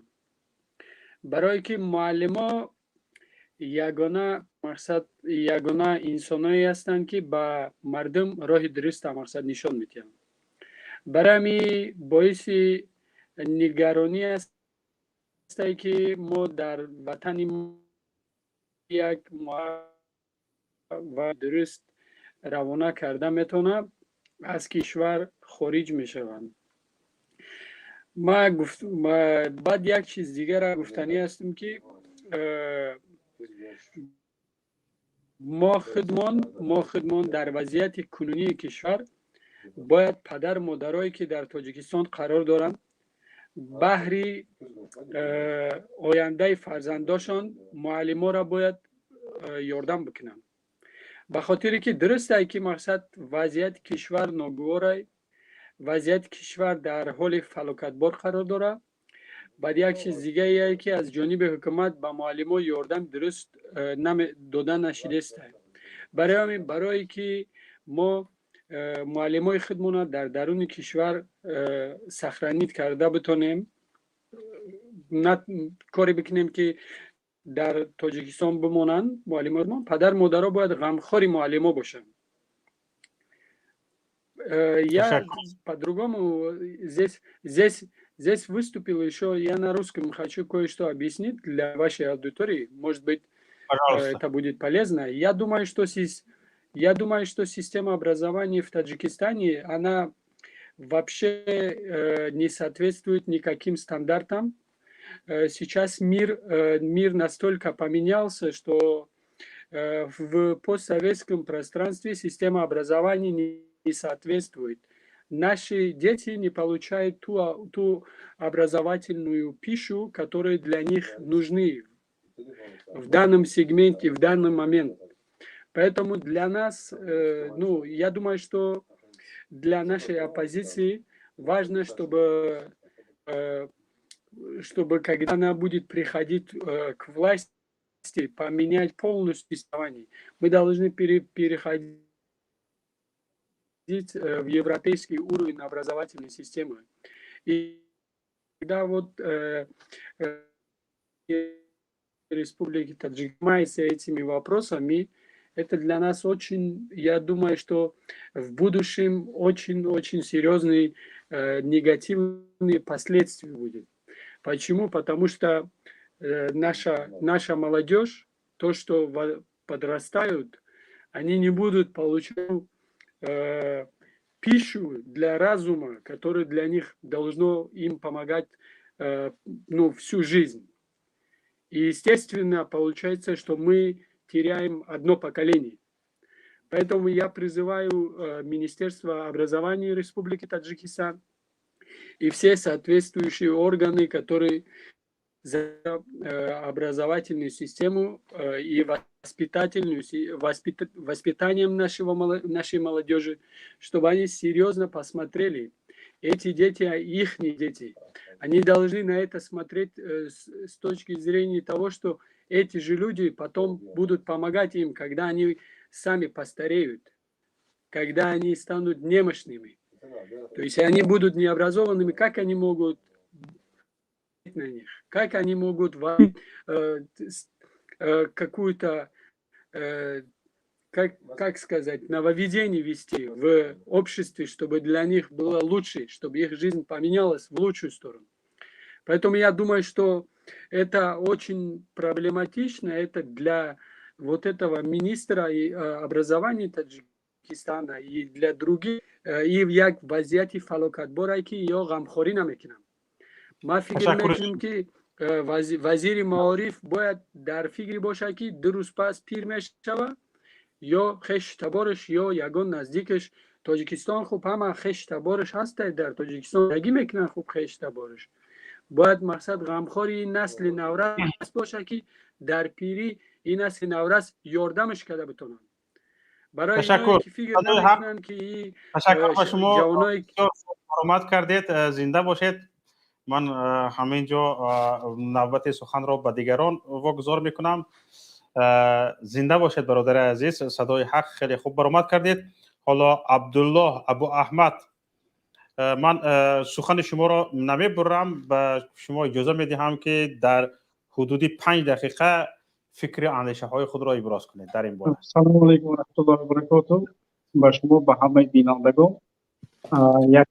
البته اون مسئله که امروز برداشتید مسئله مهم است برای اینکه ترک اینتلیجنسیا، نفرانی که به آینده ملت، یکمش که معلم، این همون نفری که یک کودک تربیه میکند، علمی دنیوی، علمی دینی، هر علمی که هست به پیشروی این جامعه فایده آور است، این رو میدهد. بعد این دکتر که این هم پزشک چی سلامتی همون کل ملت چکار میکند، نظارت میکند. وقتی که پزشکان و معلمان ترک این دولت میکنند، سبب یکمینش که شرایطی برای شرایطی یک خوب برای کار به این نفرها در تاجیکستان نیست. ما اگر که نظر کنیم بالنیتسه هایی که هست در همون بیمارخانه ها یا که مکتب هایی که ما میبینیم در ناحیه ها یا در قشلاق ها خیلی در حالت غمگین آور هستند.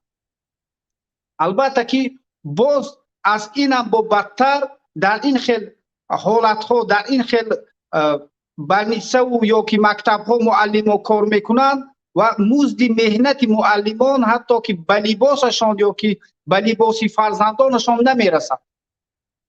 از همین حساب امروز معلمان و پزشکان ما چی شدن؟ انسان‌های طلبنده شدن. انسان‌های برآمند این ملت با آبروی این ملت یا که غیر دیگر عالم‌ها چی شدن؟ طلبنده شدن. برای رزق و روزشان رو پیش بردن، عائله‌شان رو برای نگاهی بین کردن از طلبه یا که از همون بیمارها 5 سامان 2 سامان طلبندگی میکنن. البته که سال از سال روز از روز این چیز هم به دل هر نفر میزند و میبیند که بسیار در دیگر منطقه ها، در دیگر ملت ها چی هست؟ شرایط فراهم است، مبلغی درست است. برای چی امروز در تاجیکستان دکتران ما 2000 3000 دلار معاش نمیگیرن، حالا که سلامتی ملت از همون دکترا وابسته است. برای چی معلمان ما 2000 دلار نمیگیرن که فقط فکری آینده فرزندان این جامعه این مردم کنن؟ بیچاره معلمان چیکار میکنن؟ 500 بیار یا 300 بیار برای رنگ کردن، برای اوبرکه کردن، برای استال، برای غیر چیزها همین خیل روزشان رو میگذرونن. از برای همین سبب یکمین سبب شرایط درست برای کار معلمان نبودن، بعدین معاش درست نبودن، سومین معلمان طبیبان را همچون چیکار کردن؟ این دولت رحمانوف چیکار کرد؟ حکومت رحمانوف اینها را طلبنده های دیپلمی کرد. اینها 5 سال و 7 سال یا که 10 سال خواندن، لیکن جوگی هست در تاجیکستان او که دیپلم ندارد برای طلبندگی، لیکن این نفرهایی که با آبرو است، با عزت است، طلبنده دیپلم دار است. اون نفرها حتی که در جامعه امروز بیچاره دکتری که 10 سال خوانده است، مشقت کرده است، آبرو ندارد. امروز معلمان در مکتب ها آبرو ندارند در پیش طلبه ها. طلبه ها چند پولدار هستند، بیچاره معلمان کم بغل پول ندارند. از حساب که 500 10 300 بیار در پیش طلبه ها چی بی آبرو شدند. این دولت آینده این ملت را یا که آینده این جامعه را یا که آبروی عزت معلمان دکترا یا که انسان‌های عادی را فکر نمی‌کند. برای آنکه نفرهایی که عادی نمی‌خواند و انسانی که یوژنی کره سیورنی کره فرقش نمی‌رود، شمالی و جنوبی را فرقش نمی‌رود، امروز در چه است؟ مینیستر است، در حکومت وظیفه های بلند دارد. البته که این نفرها چی میخواهند؟ یگانه مقصدشان فقط بایگری ملت رو از آن خود کردن و این ملت رو به یک سطح پست بردن. امروز خیلی برادر گفت که محمد اقبال گفت که دیپلم تاجیکستان در ازبکستان قبول نمیشه. این البته از سال 98 این جانب دیپلم تاجیکستان در ازبکستان کار نمیکنه. همون نفرایی که در تاجیکستان میخوانند باید که روند در ازبکستان با کورس خوانند. 1 سال است، نیم سال است، باید که خوانند. همین طور دیپلم روسیه، امروز دولت تاجیکستان با روسیه میفخرد، دیپلم روسیه در اروپا کار به کار نمیآید. چند رفیقای من دکترهایی که در مسکو کار میکردن یا که در تتارستان کار میکردن آمدن اروپا، باز 2 سال 3 سال چیکار کردن؟ باز خواندن. بعدین همچون همون کس با اونها تجربه کاری داشتن. از برای همین با این اگر که این دولت ما، این حکومت ما فکری معلم و فکری پزشک و فکری مردم میکرد، اولین برای معلم، برای دکتر یک جای کاری مهیا میکرد، کاری درست، مبلغ درست میداد و آن چیزی که از سیستم ابرزوانی کلا تغییر میداد. امروز زبان دومی زبان جهان این انگلیسی است، لیکن بسیاری مردم ما حتی روسیه خوب نمیدونند. از برای همین باید که ما چیکار کنیم؟ این رژیم نابود کنیم. وقتی که این رژیم نابود میکنیم، البته که در تاجیکستان بسیار پزشکای خوب هستند، بسیار معلمای خوب هستند، دلسوز هستند که همون نفرها امروز معلمای من پیر شدن. لیکن یک چیز نمیگم که اکای شوکت، یک معلم از وقتی شوروی در مکتب کار میکرد، در راه دیدم پیاده رفته ایستاده است. من گفتم بیگاه بود، معلم کجا میری؟ زبان روسی بود. میگه خانه. من پیر شدم، میگه با دیگه مکتب رفتن نمیخوام. میگه امروز که همون عربه دوچرخه ولسپد میگیم سوار شده نمیتونم، مجبور که 6 کیلومتر پیاده روم یا 6 یا 5 کیلومتر پیاده روم. لباساش میبینید البته که دلتون از اشک پر میشود. معلمی که تجربه 50 ساله دارد، بیچاره لباسش یک لباسی کهنه. برای چه حکومت به این معلمان نظر نمی کند؟ به حیات معلمان نظر نمی کند؟ از برای همین باید که مردم تاجیکستان بیدار شوند. این حکومت فقط میخواهد فرزنداشون خوب زندگی کند، خودشان خوب زندگی کنند. چقدر که شما گفتید شعر خوانیم و سرود خوانیم و رقص کنیم. از این دیگر چیز کیف و عشرت، معیشت، همون چیزی که لذت و حلاوت خودشان، اونها دیگر هیچ چیزی رو به مردم نمیخواهند و خوبی مردم رو این نفرها نمیخواهند. تشکر زیاد برادر عزیز. سلامت باشید. سلامت. تشکر زیاد. مکاروف بفرمایید. دوستان عزیز، وقتی ما تقریبا 8 دقیقه دیگر فرصت داریم، انشالله که به همگان فرصت میدیم. نفرانی که در استودیو هستند فقط آنها بمانند. از مسئولین تکنیکی خواهش میکنم دیگر سخن کنندگان رو قبول نکنند. مکاروف بفرمایید. سلام علیکم آقای شوکت، امیدوارم که خوب هستید، سلامت هستید. زنده باشید. بفرمایید. فکر میکنم سبب اساسی هجرت نمودن متخصصان ما این یک سطح نادرست سیستم می باشد که بسیار ناحق ما با آنها هم رفتار میکنیم. نه ما حکومت حاضر تاجیکستان برای آنکه متخصص رو تیار میکنن معاش خوب نمیدهند و جای کاری خوب تامین نمیکنن، که آنها برآمده میروند از وطن. و یک جوان برآمده نامش رو فراموش کردم، جاوید بود، کی بود، گفت که ما فخر میکنیم که متخصصان ما در خارج صاحب کار و فعالیت میشوند با دیپلم تاجیکی. این به خدا قسم یک شرمندگی مردم تاجیک است، به خدا قسم.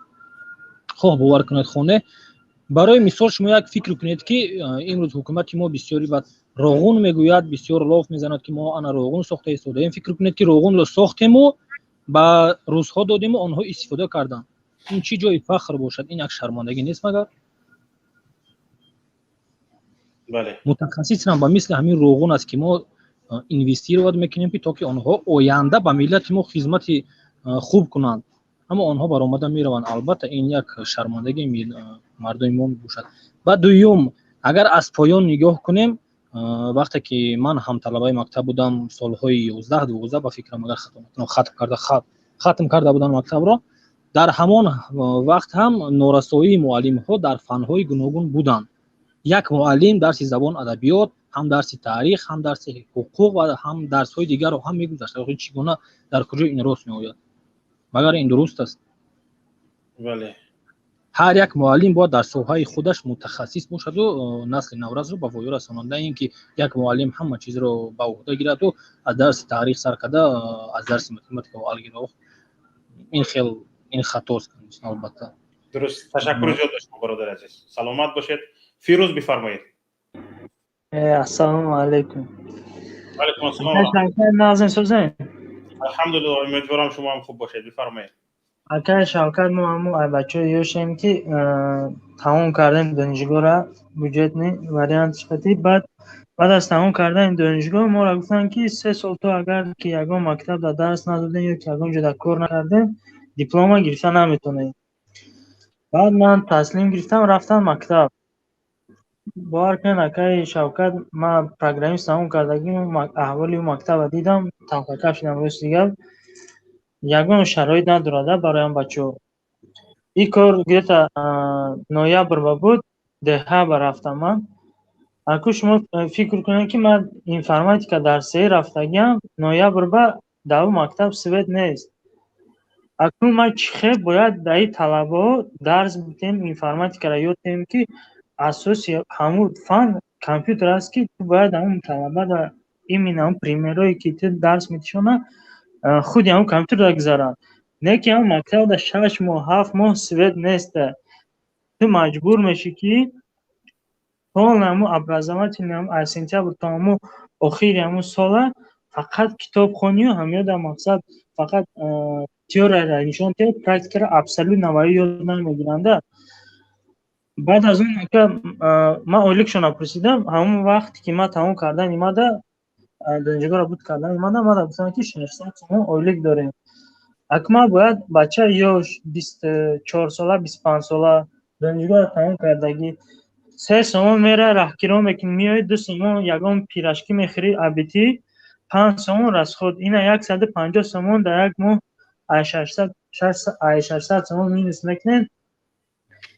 و او اولیکی که او اکایش اوکاد من همین تصمیم گرفتم که من نه بچه یوش من نمیخوام که در 450 تومان یک ماهی همین یا عمری خدمت در اونجا کارش استفاده بارم یا که مثلا بگذارم از بس که من میتونم که برام یگان جای دیگه ده با همین سوای خودم سپاکوی در دیگه دولت هم باشد یک اولی که سوزه با خودم دیدیم.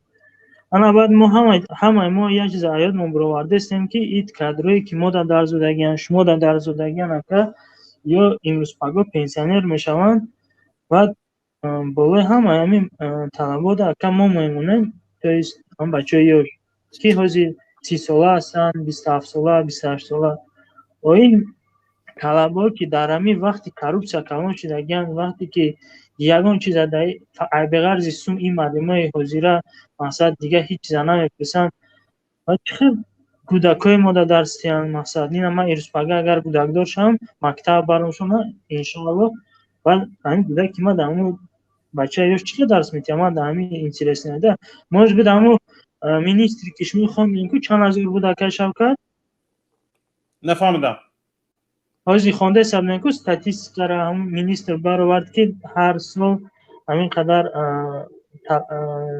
استودنتا با مکتب درسی میروند کو این کار میکنن که اکای شوکت همون مینیستر همین 16,000 نفر انا اکای شوکت من به فکرم همین را یافتم که به فکر من همین وزیر همین را در نظر داشت که همین 3 سالی که این رنگ من درس میتیم که مجبوری تا دیپلم گرفتن همون میرن 3 سال درس میتیم 1 سال پس یگان ختم کننده دیگه باز میرود اصلا نیوه با 3 سال دیگه درس میده همین به فکر من احوالی همین تاجیکستان میشد امروز پگاه من روز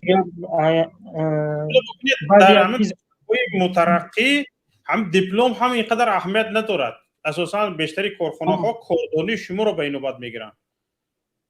من رفتم این اومدم امی رسید امتیاز در اومدم وقتی که دیپلم نشون دادم روز دیگه مکرد دیپلم من داشت اهمیت هم ندادن.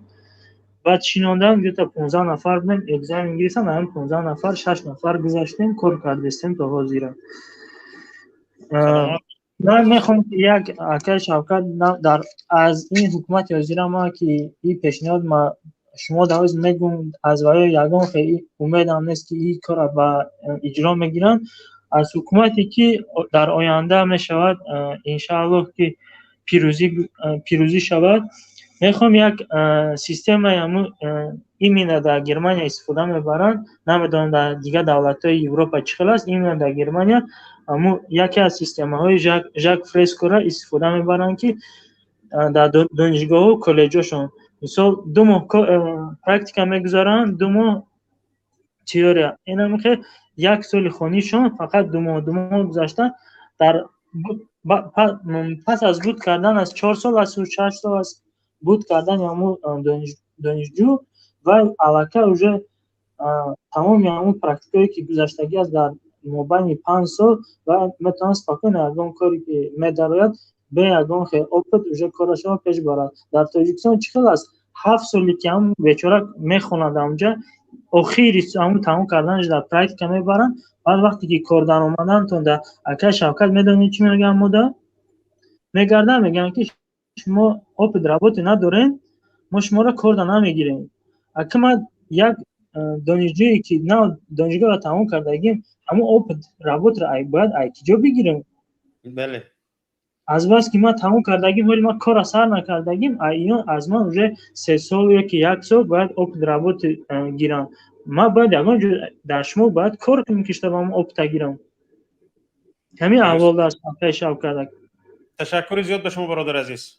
سلام. تشکر. غیرت بفرمایید. السلام علیکم. و علیکم السلام و رحمت الله. خوب روی محترم شوکت محمد من همین برنامه تا همین لحظه تماشا کردم بسیار فکرهای گوناگون اینجا صدا دادن. من بعضی فکرهای خودم گفتنی هستم که ما گاهی معلمای عیبدار میکنیم و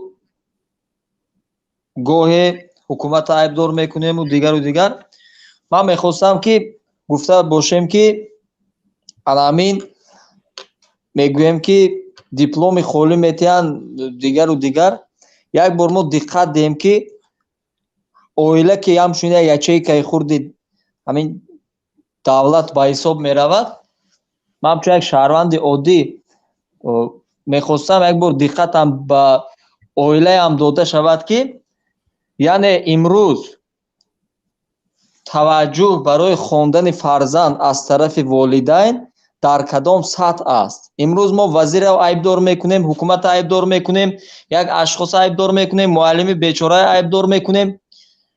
ما در یک جایگی باید که همین فکر کنیم که اویله هم نسبت فرزند خود برای خواندنش بی‌طرف نباشند. امروز امکانیت و شرایط هست لیکن کودک دزدی میکند یک جنایت میکند یک کردار نامطلوب میکند بیچاره آموزگار عیبدار کودک میگویم بی‌سواد شده است این و آن شده است تمام همین گویا که پرابلم این نورسا و کودکا گویا همین سری بیچاره معلم فرامدگی است. دیگر اینکه انا همین مهاجرت یا اینکه در دیگر مملکت کار کردن آموزگاران اینجا گفتن یا دکتران این در تمام دنیا هست.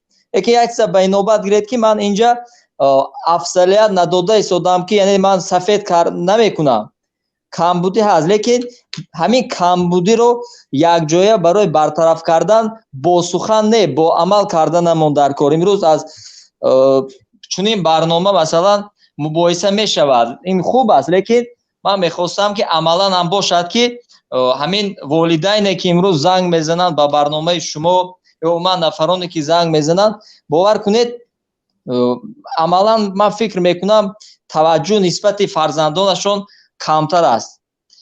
یعنی фарзанд ҳамчун як яъне як нафаре ки гӯё ки фарзанди фақат ҳамун муаллими мактаб бошад 25-30 нафар 40 нафар ҷавоно дар як мактаб мехонад.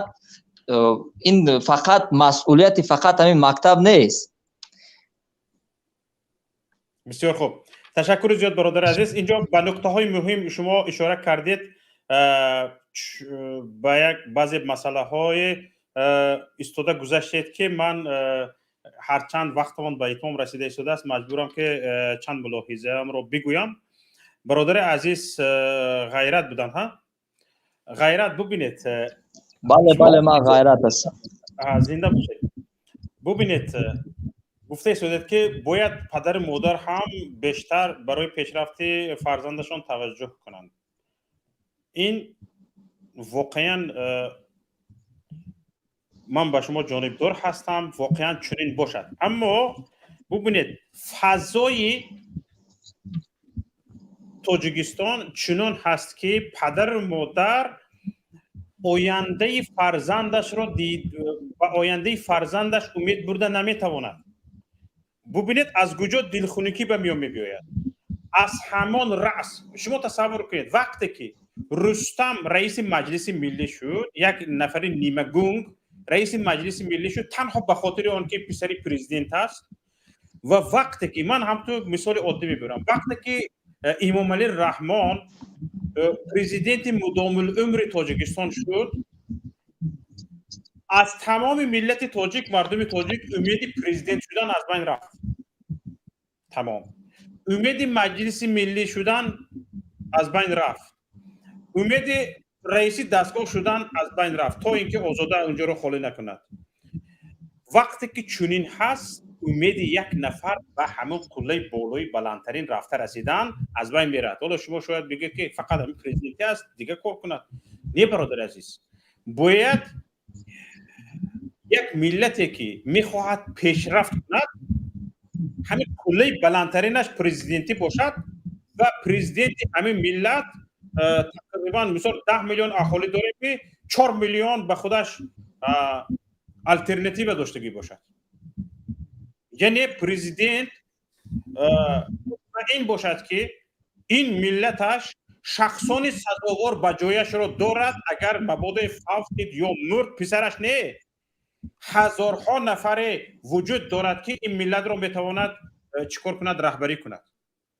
اما باوری یک رهبر کشور به پسرش، به اهل اولاد خودش دورتر نیست.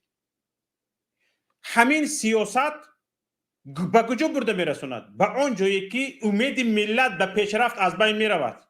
به همین سیاستش امام علی رحمان علیه امید ملت به پیشرفت را از بین برده است. یک چیزی عادی است، یک چیزی عادی است که این را برای فهمیدن 5 سال خوندن شرط نیست. وقتی که بانک در دست داماد رئیس جمهور است، این بانک در دست خسرو بچه‌ای رئیس جمهور است، ویش در دست شرکت هواپیما در دست دخترش یا در دست دامادش یا در دست خسرو بچه‌هایش و همین خیلی تمام دارایی کشور مونوپول شده است، اینجا امید به پیشرفت از بین می رود. مردم میدوند که 1000 صرف کند هم 10,000 صرف کند هم بچهش مهاجر می شود.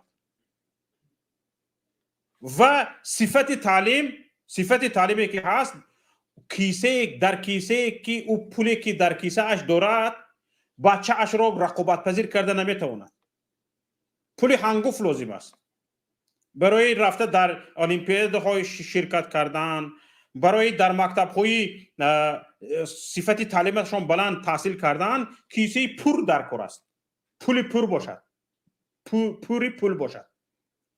بله، اما اکثریت اهالی کشور را که شخصان میانه حالت و کم بضاعت تشکیل میکنند به این قدرتشان نمیرسد. و در کشورهای متمدن همین نگرانی از مردم برداشته شده است و بدون نگرانی میدونند که فرزندشان در مکتب تعلیمی رقابت پذیر گرفته میتوانند و در آینده کادر خوب شده میتوانند. همین امید و همین باوری از مردم تاجیکستان گرفته شده است. و میدونند که پولی صرف میکردگی به صفت بلندی تعلیم ندارند و این مکتب هایی که هست به همین بچه های دانشکده های آموزگاری رو ختم کرده به دیپلم زور بودگی های و 3 سال رفته به 600 سومان کار میکردگی ها گرفتار شده است. معلم صاحب تجربه و صاحب علم که صفت تعلیمش بلند است قدر کرده نمی شود و رو به مهاجرت می بیارد، این پدر مادر را به آینده فرزندش امیدش را کم میکند و این سبب می شود که اکثر وقت پدر مادر به این باشد که اقلا بچهش کلان شود و زندگی دار شود، اقلا همون زن بچهش رو خورانده می پوشندگی شود، خشت ریخته می، لوی کرده می، لوی کشانده می، تخته تراشیده می، مردم رو به همین آورده رسوندن. در این حالت چی می شود برادر عزیز؟ برای همین این جهت را فکر کردن نکنه. یعنی سرچشمه اساسی بدبختی مردم، سرچشمه اساسی رو به مهاجرت آوردن معلم، رو به مهاجرت آوردن طبیب و به سواد بودن طلبه ها، این سیاست نادرست است. فهمیدید برادر عزیز؟ تشکر زیاد. یک نفر با نام opportunity بفرمایید. opportunity. Добрый вечер, Шавкади Мухаммад, и добрый вечер, хорошего вечера для всех слушателей вашей программы. Хотелось затронуть несколько пунктов, очень мало времени осталось, к сожалению, я самый последний человек, который у вас может выступиться. Во-первых, я хотел к вашим словам, я полностью согласен об экономической блокаде, о котором вы сейчас почти 3-4, то ли 5 минут об этом говорили. Я хочу добавить, нужно очень объективно говорить о том, что сейчас происходит с образованием у нас в стране. У нас в стране реальный упадок полнейшего, ну, вообще образовательная система, она полная. Во-первых, была устаревшая, постсовковая. Во-вторых, она полностью упала до сегодняшнего дня. От нее ничего не осталось. Когда мы в новостях слышим, что наши академики обвиняются в плагиате, это о чем-то уже говорит, понимаете? Это первое доказательство о том, что таджикское образование, она ноль без палочки.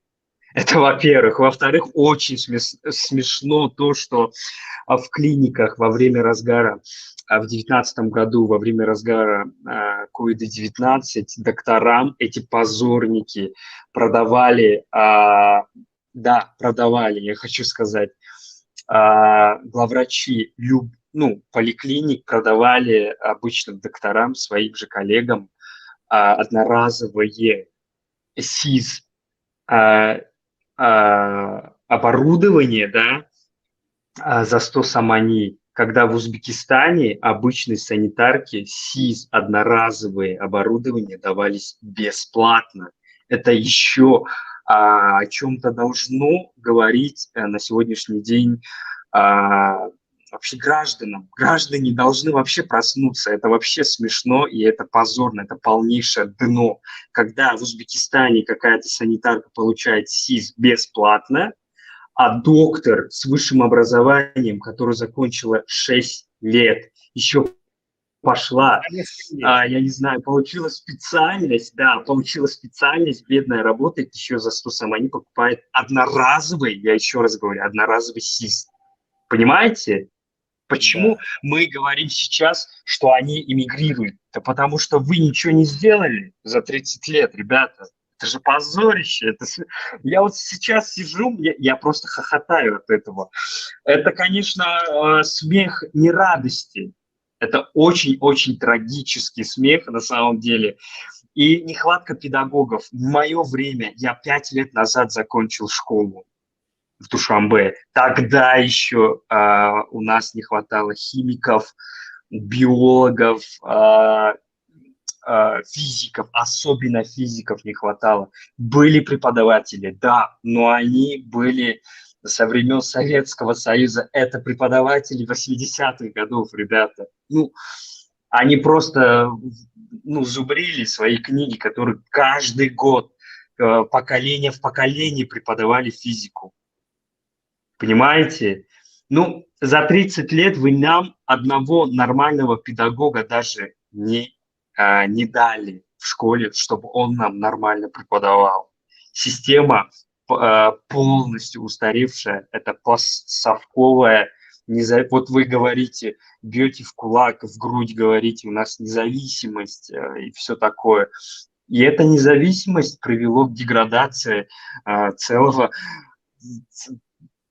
поколений, во-первых, во-вторых, целого народа. Но это же, это не позорище, по вашему мнению, например. А отмена персидского языка. Ну вот что можно сказать о персидском языке? Да вы просто отняли культуру народа. Ребята, это смешно. Вы отняли культуру народа. А культура – это не чакан, не вот эти вот, как там, посуда древняя. Но я не знаю.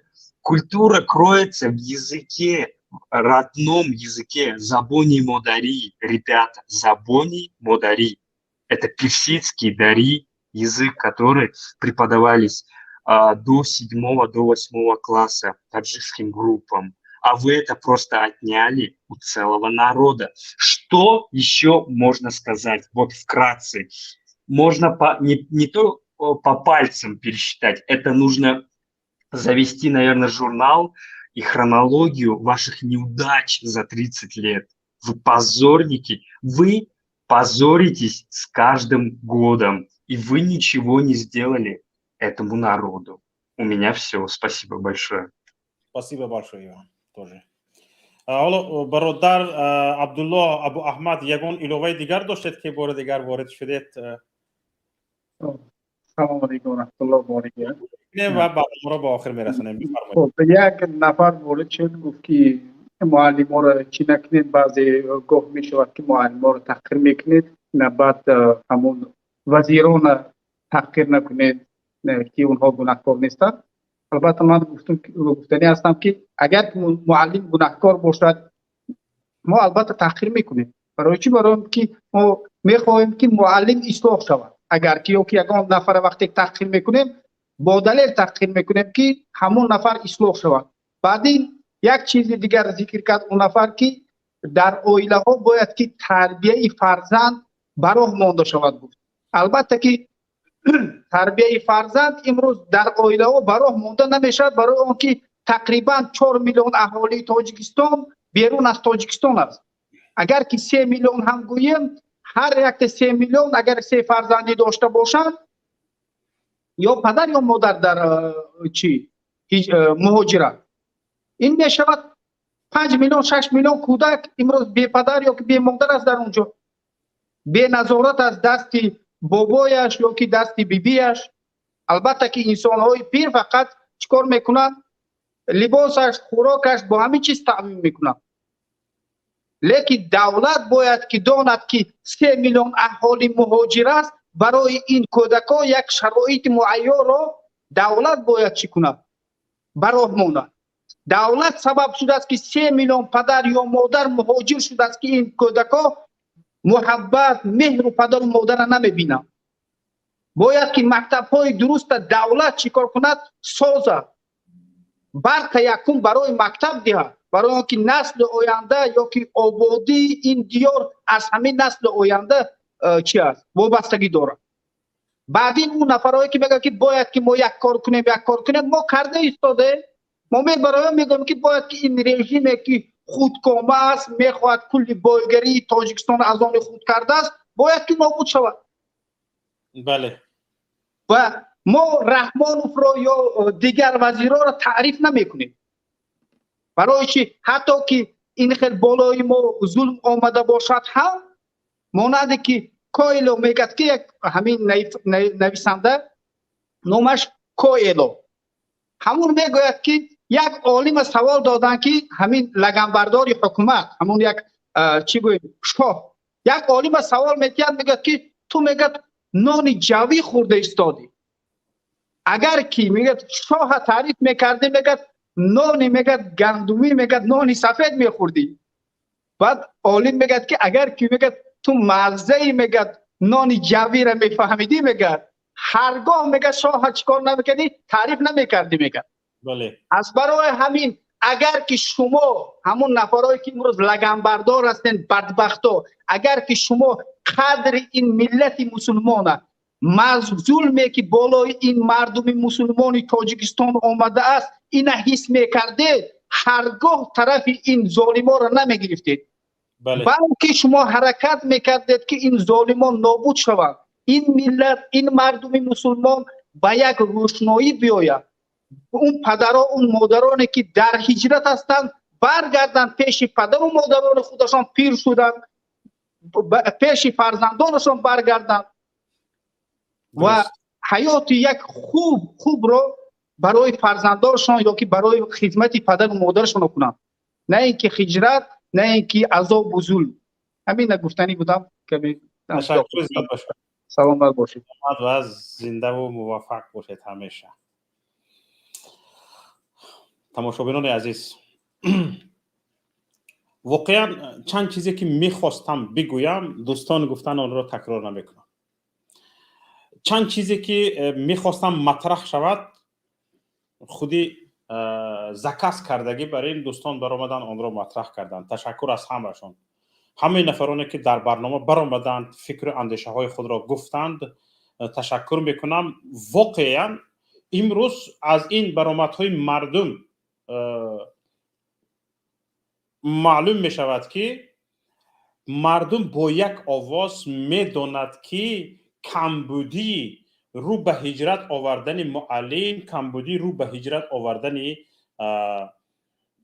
دکتر طبیب در کجا است. چند نفری که با پروپاگاندای مقامات و پروپاگاندای رژیم تاجیکستان برآمد کردند، آنها هم با گونه همین گفته‌های ما را تصدیق کردند، با گونه. و اگر اهمیت داشته باشید هر کجایی که به پروپاگاندا راه دادند من حتما ملاحظه خودم را گفتم و به آن اشاره کردم که ما اگر کمبودی را مطرح کرده نمیشویم بدون پروپاگاندا باید مطرح کنیم. ما اگر کمبودی را برطرف کردنی باشیم پیش راهی برطرف شدن کمبودی ها این پروپاگاندا است. پروپاگاندا یعنی چی؟ چیزی نبوده را بوده نشان بدهی، کمبودی را پیشرفت نشان بدهی. این را میگن پروپاگاندا. وقتی که پروپاگاندا شد نه کمبودی اصلاح میشود، نه عقیبمانی اصلاح شده رو به پیشرفت میبیاریم، یگان دیگرگونی نمیشود. همین پروپاگاندیستان امروز باید به خلاصه بیایند که از پروپاگاندا هیچی فایده نیست. حالا بعضی از سیاست ها هست، یعنی امید بخشیدن به مردم. با پروپاگاندا اینها میخواهند، همین خیلی یک دیکتاتورها میخواد سیاست دارند و اگیتاتورهایشان را همین خیلی تعلیم میدهند که مردم را به آینده نیک امیدوار کنند، در حالی که همون امید به آینده نزدیک هم نمونده است، به پگاه نمونده است، بعد از 1 ساعت نمونده است. در این حالت اون پروپاگاندای شما کار نمیدهد. یعنی یک سیاست، باز این هم سیاستی نادرست. به مردم شما پروپاگاندا میکنید و مردم به آینده نیک امیدوار میکنید. این امیدوار کنی شما مثل یک پفک است که نشان میدهید پفک است، سرخ است، زرد است، کبود است، هست، لیکن به یک سوزن تاب ندارد. یک سوزن میری پق میکفد میبینی هیچی نیست. این پروپاگاندای شما همین قدر است. هوی فرمه جواب، نفرانی که با فابریکه جواب کار میکنه، نفرانی که در سیاستی یا که طرفدار سیاستی امیدوار کنی مردم به آینده نیک هستید، این سیاستتون نادرست است. این سیاستتون نادرست است. این سیاستتون مثل یک کشتی شکاف در روی آب است. نموده می‌ایستد کشتی، لیکن از دور می‌بینی کشتی نموده ایستاده است، بی‌خبری که به درون وی آب در اومده ایستاده است. آب در اومدن میگیره، بعد از کمی وقت می‌بینی که نیست. با همون چیزی نیست میشدگی، نبودگی شما مردم را امیدوار کرده ایستاده. انا برای همین هم بیایید پروپاگاندا را بس کنیم. وقتی که کمبودی هست، مردک چه بگویم کمبودی است، باید اصلاح کرده شود. پیش راهی مهاجر شوی، معلم و دکتر گرفته نشود، این مرگ ملت است. این مرگ ملت. از این فوجه نتراشید گفتنی گپ این ابلهی است. وزیر معارف چند جمله های خطای بچگانه گفتید که واقعا از این حرفایتان آخرین طلبه صنف یکم دویم خونکتان باید شرم دارد که وزیر معارفش سطح فهمشش همین قدر است که برآمده رفتن معلم دکتر هیچ فوجعه نیست. فوجعه نه، از فوجعه بدترین مصیبت است. نابودی ملت است. به درد بعد از چند سال دوا نمیابی. حالا مکتب ها بچه ها بازی کرده گشتن، معلم فیزیک نیست، معلم گیومتری نیست، معلم الگبر نیست، معلم شیمی نیست. کجا رفتگی؟ از خونه رفتگی، تجزیه رفتگی. یک معلم تجزیه رفته است، عوض کننده وجود نداره.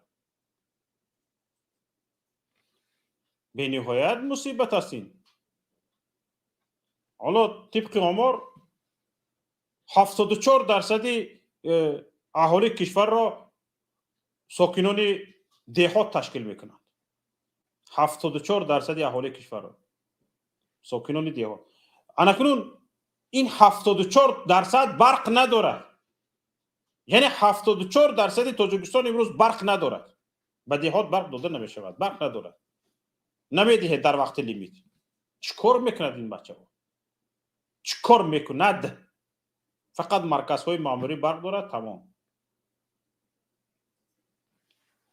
شما بچه ها رو مجبور میکنید در این 74% برق ندارد، سیستم اتاپلینی نیست. از این میبراید که در اونجا برجویکه ها موندگی، پیشکه ها. مردم خودش هیزی میکشاند، طلبه خودش هیزی میکشاند، تپک میکشاند، انگشت میکشاند. در 75% مؤسسه های تعلیمی تاجیکستان، حکومت تاجیکستان، وزارت معارف یگان مسئولیت گرم کردن ندارد. این چی گپ است خودش؟ این مصیبت نیست؟ معلم چند سال میتواند همین حالت را تماشا کرده شیند؟ به همین حالت تن دهد. همه طلبه پالتو پوشیدگی، شیشتگی، یعنی لباس های بالایی طلبه 2 روز به نمیرسد. در دهات برق نه، گفتیم ماشین جمعشویی وجود ندارد. لباس بالایی طلبه را شما در 2 روز افلاس کرده به خونهش گسیل میکنید، یا در 3 روز یا در 1 هفته. هر هفته باید اون پالتو شوید، بله با دست بشوید. پالتو رو که شوش باید تو پالتو خوشیدن شاید طلبه مکتب رود. پالتو شوشتگی پور است همین خیل حالت ها. بیایید بس کنیم این نیرنگ بازی را. به همین حالت آورده رسانیدیم مکتب معارف را، وزارت تندرستی را. با این را میگیم که فوجه از این فوجه نتراشید، بس کنید. کار میکنید، کار کنید. و روز گفتم شما یک خرید، کارگری حکومت یک خر است. باید با توسط همین عقبه های پیشرفت، با قله پیشرفت باید مردم کشور را برده رسانید. بالایتون مردم کشور سوار است. اگر شما به نصفی عقبه رفتید، گفتید مونده شدم، بالا برآمده نمیتوانم، مردم با اونجا ایستادن شما، دم گرفتن شما قناعت نمیکند. مردم پیش رفتنش در کار. شما یک طرف میستید، مردم خر نو رو میگیره، سوار میشود، بالا میرود. حالا ببینید وقتی که پیشرفت نیست، این مانند آن است که شما خرهایی هستید که الکی تمام کوچ قوتتون رفته است، قدرتتون رفته است، دندانهایتون ریخته است، علف خورده نمیتوانید، پیر شده اید، بالایتون مردم سوار شود، گفتی ازبکا تنترمیش میکنید، این سو اون سو، قدمتون رو درست مونده نمیتونید. شما در همین حالت هستید. جای رو خالی کنید، مردم خرخوی به قوترش رویا بده، به قله پیشرفت حرکت کند. نفرانی رو دریافت کند که خلا میکند، نرنجان، میزند نرنجان، میکوبد نرنجان، حرف بالایی میزند، دوغ میکند نرنجان، برای اینکه حق دارد. مردم مثلا که یک خر به علف میدهی، یم میدهی، به شما یم داده ایستاد است این مردم، علف داده ایستاد است، یعنی معاش داده ایستاد است این مردم. بالای معاشش کیسهش رو خراب کرده، شما صاحب کوشک و خانه ها شده رفته ایستاده، این مردم گدا شده ایستاده است. حق به انصاف بیایید کن. سلامت و سربلند و پیروز باشید. با شما بودم شوکت محمد در برنامه آنلاینی دیدگاه که موضوع امروزه ما هجرت معلمان و طبیبان از تاجیکستان بود.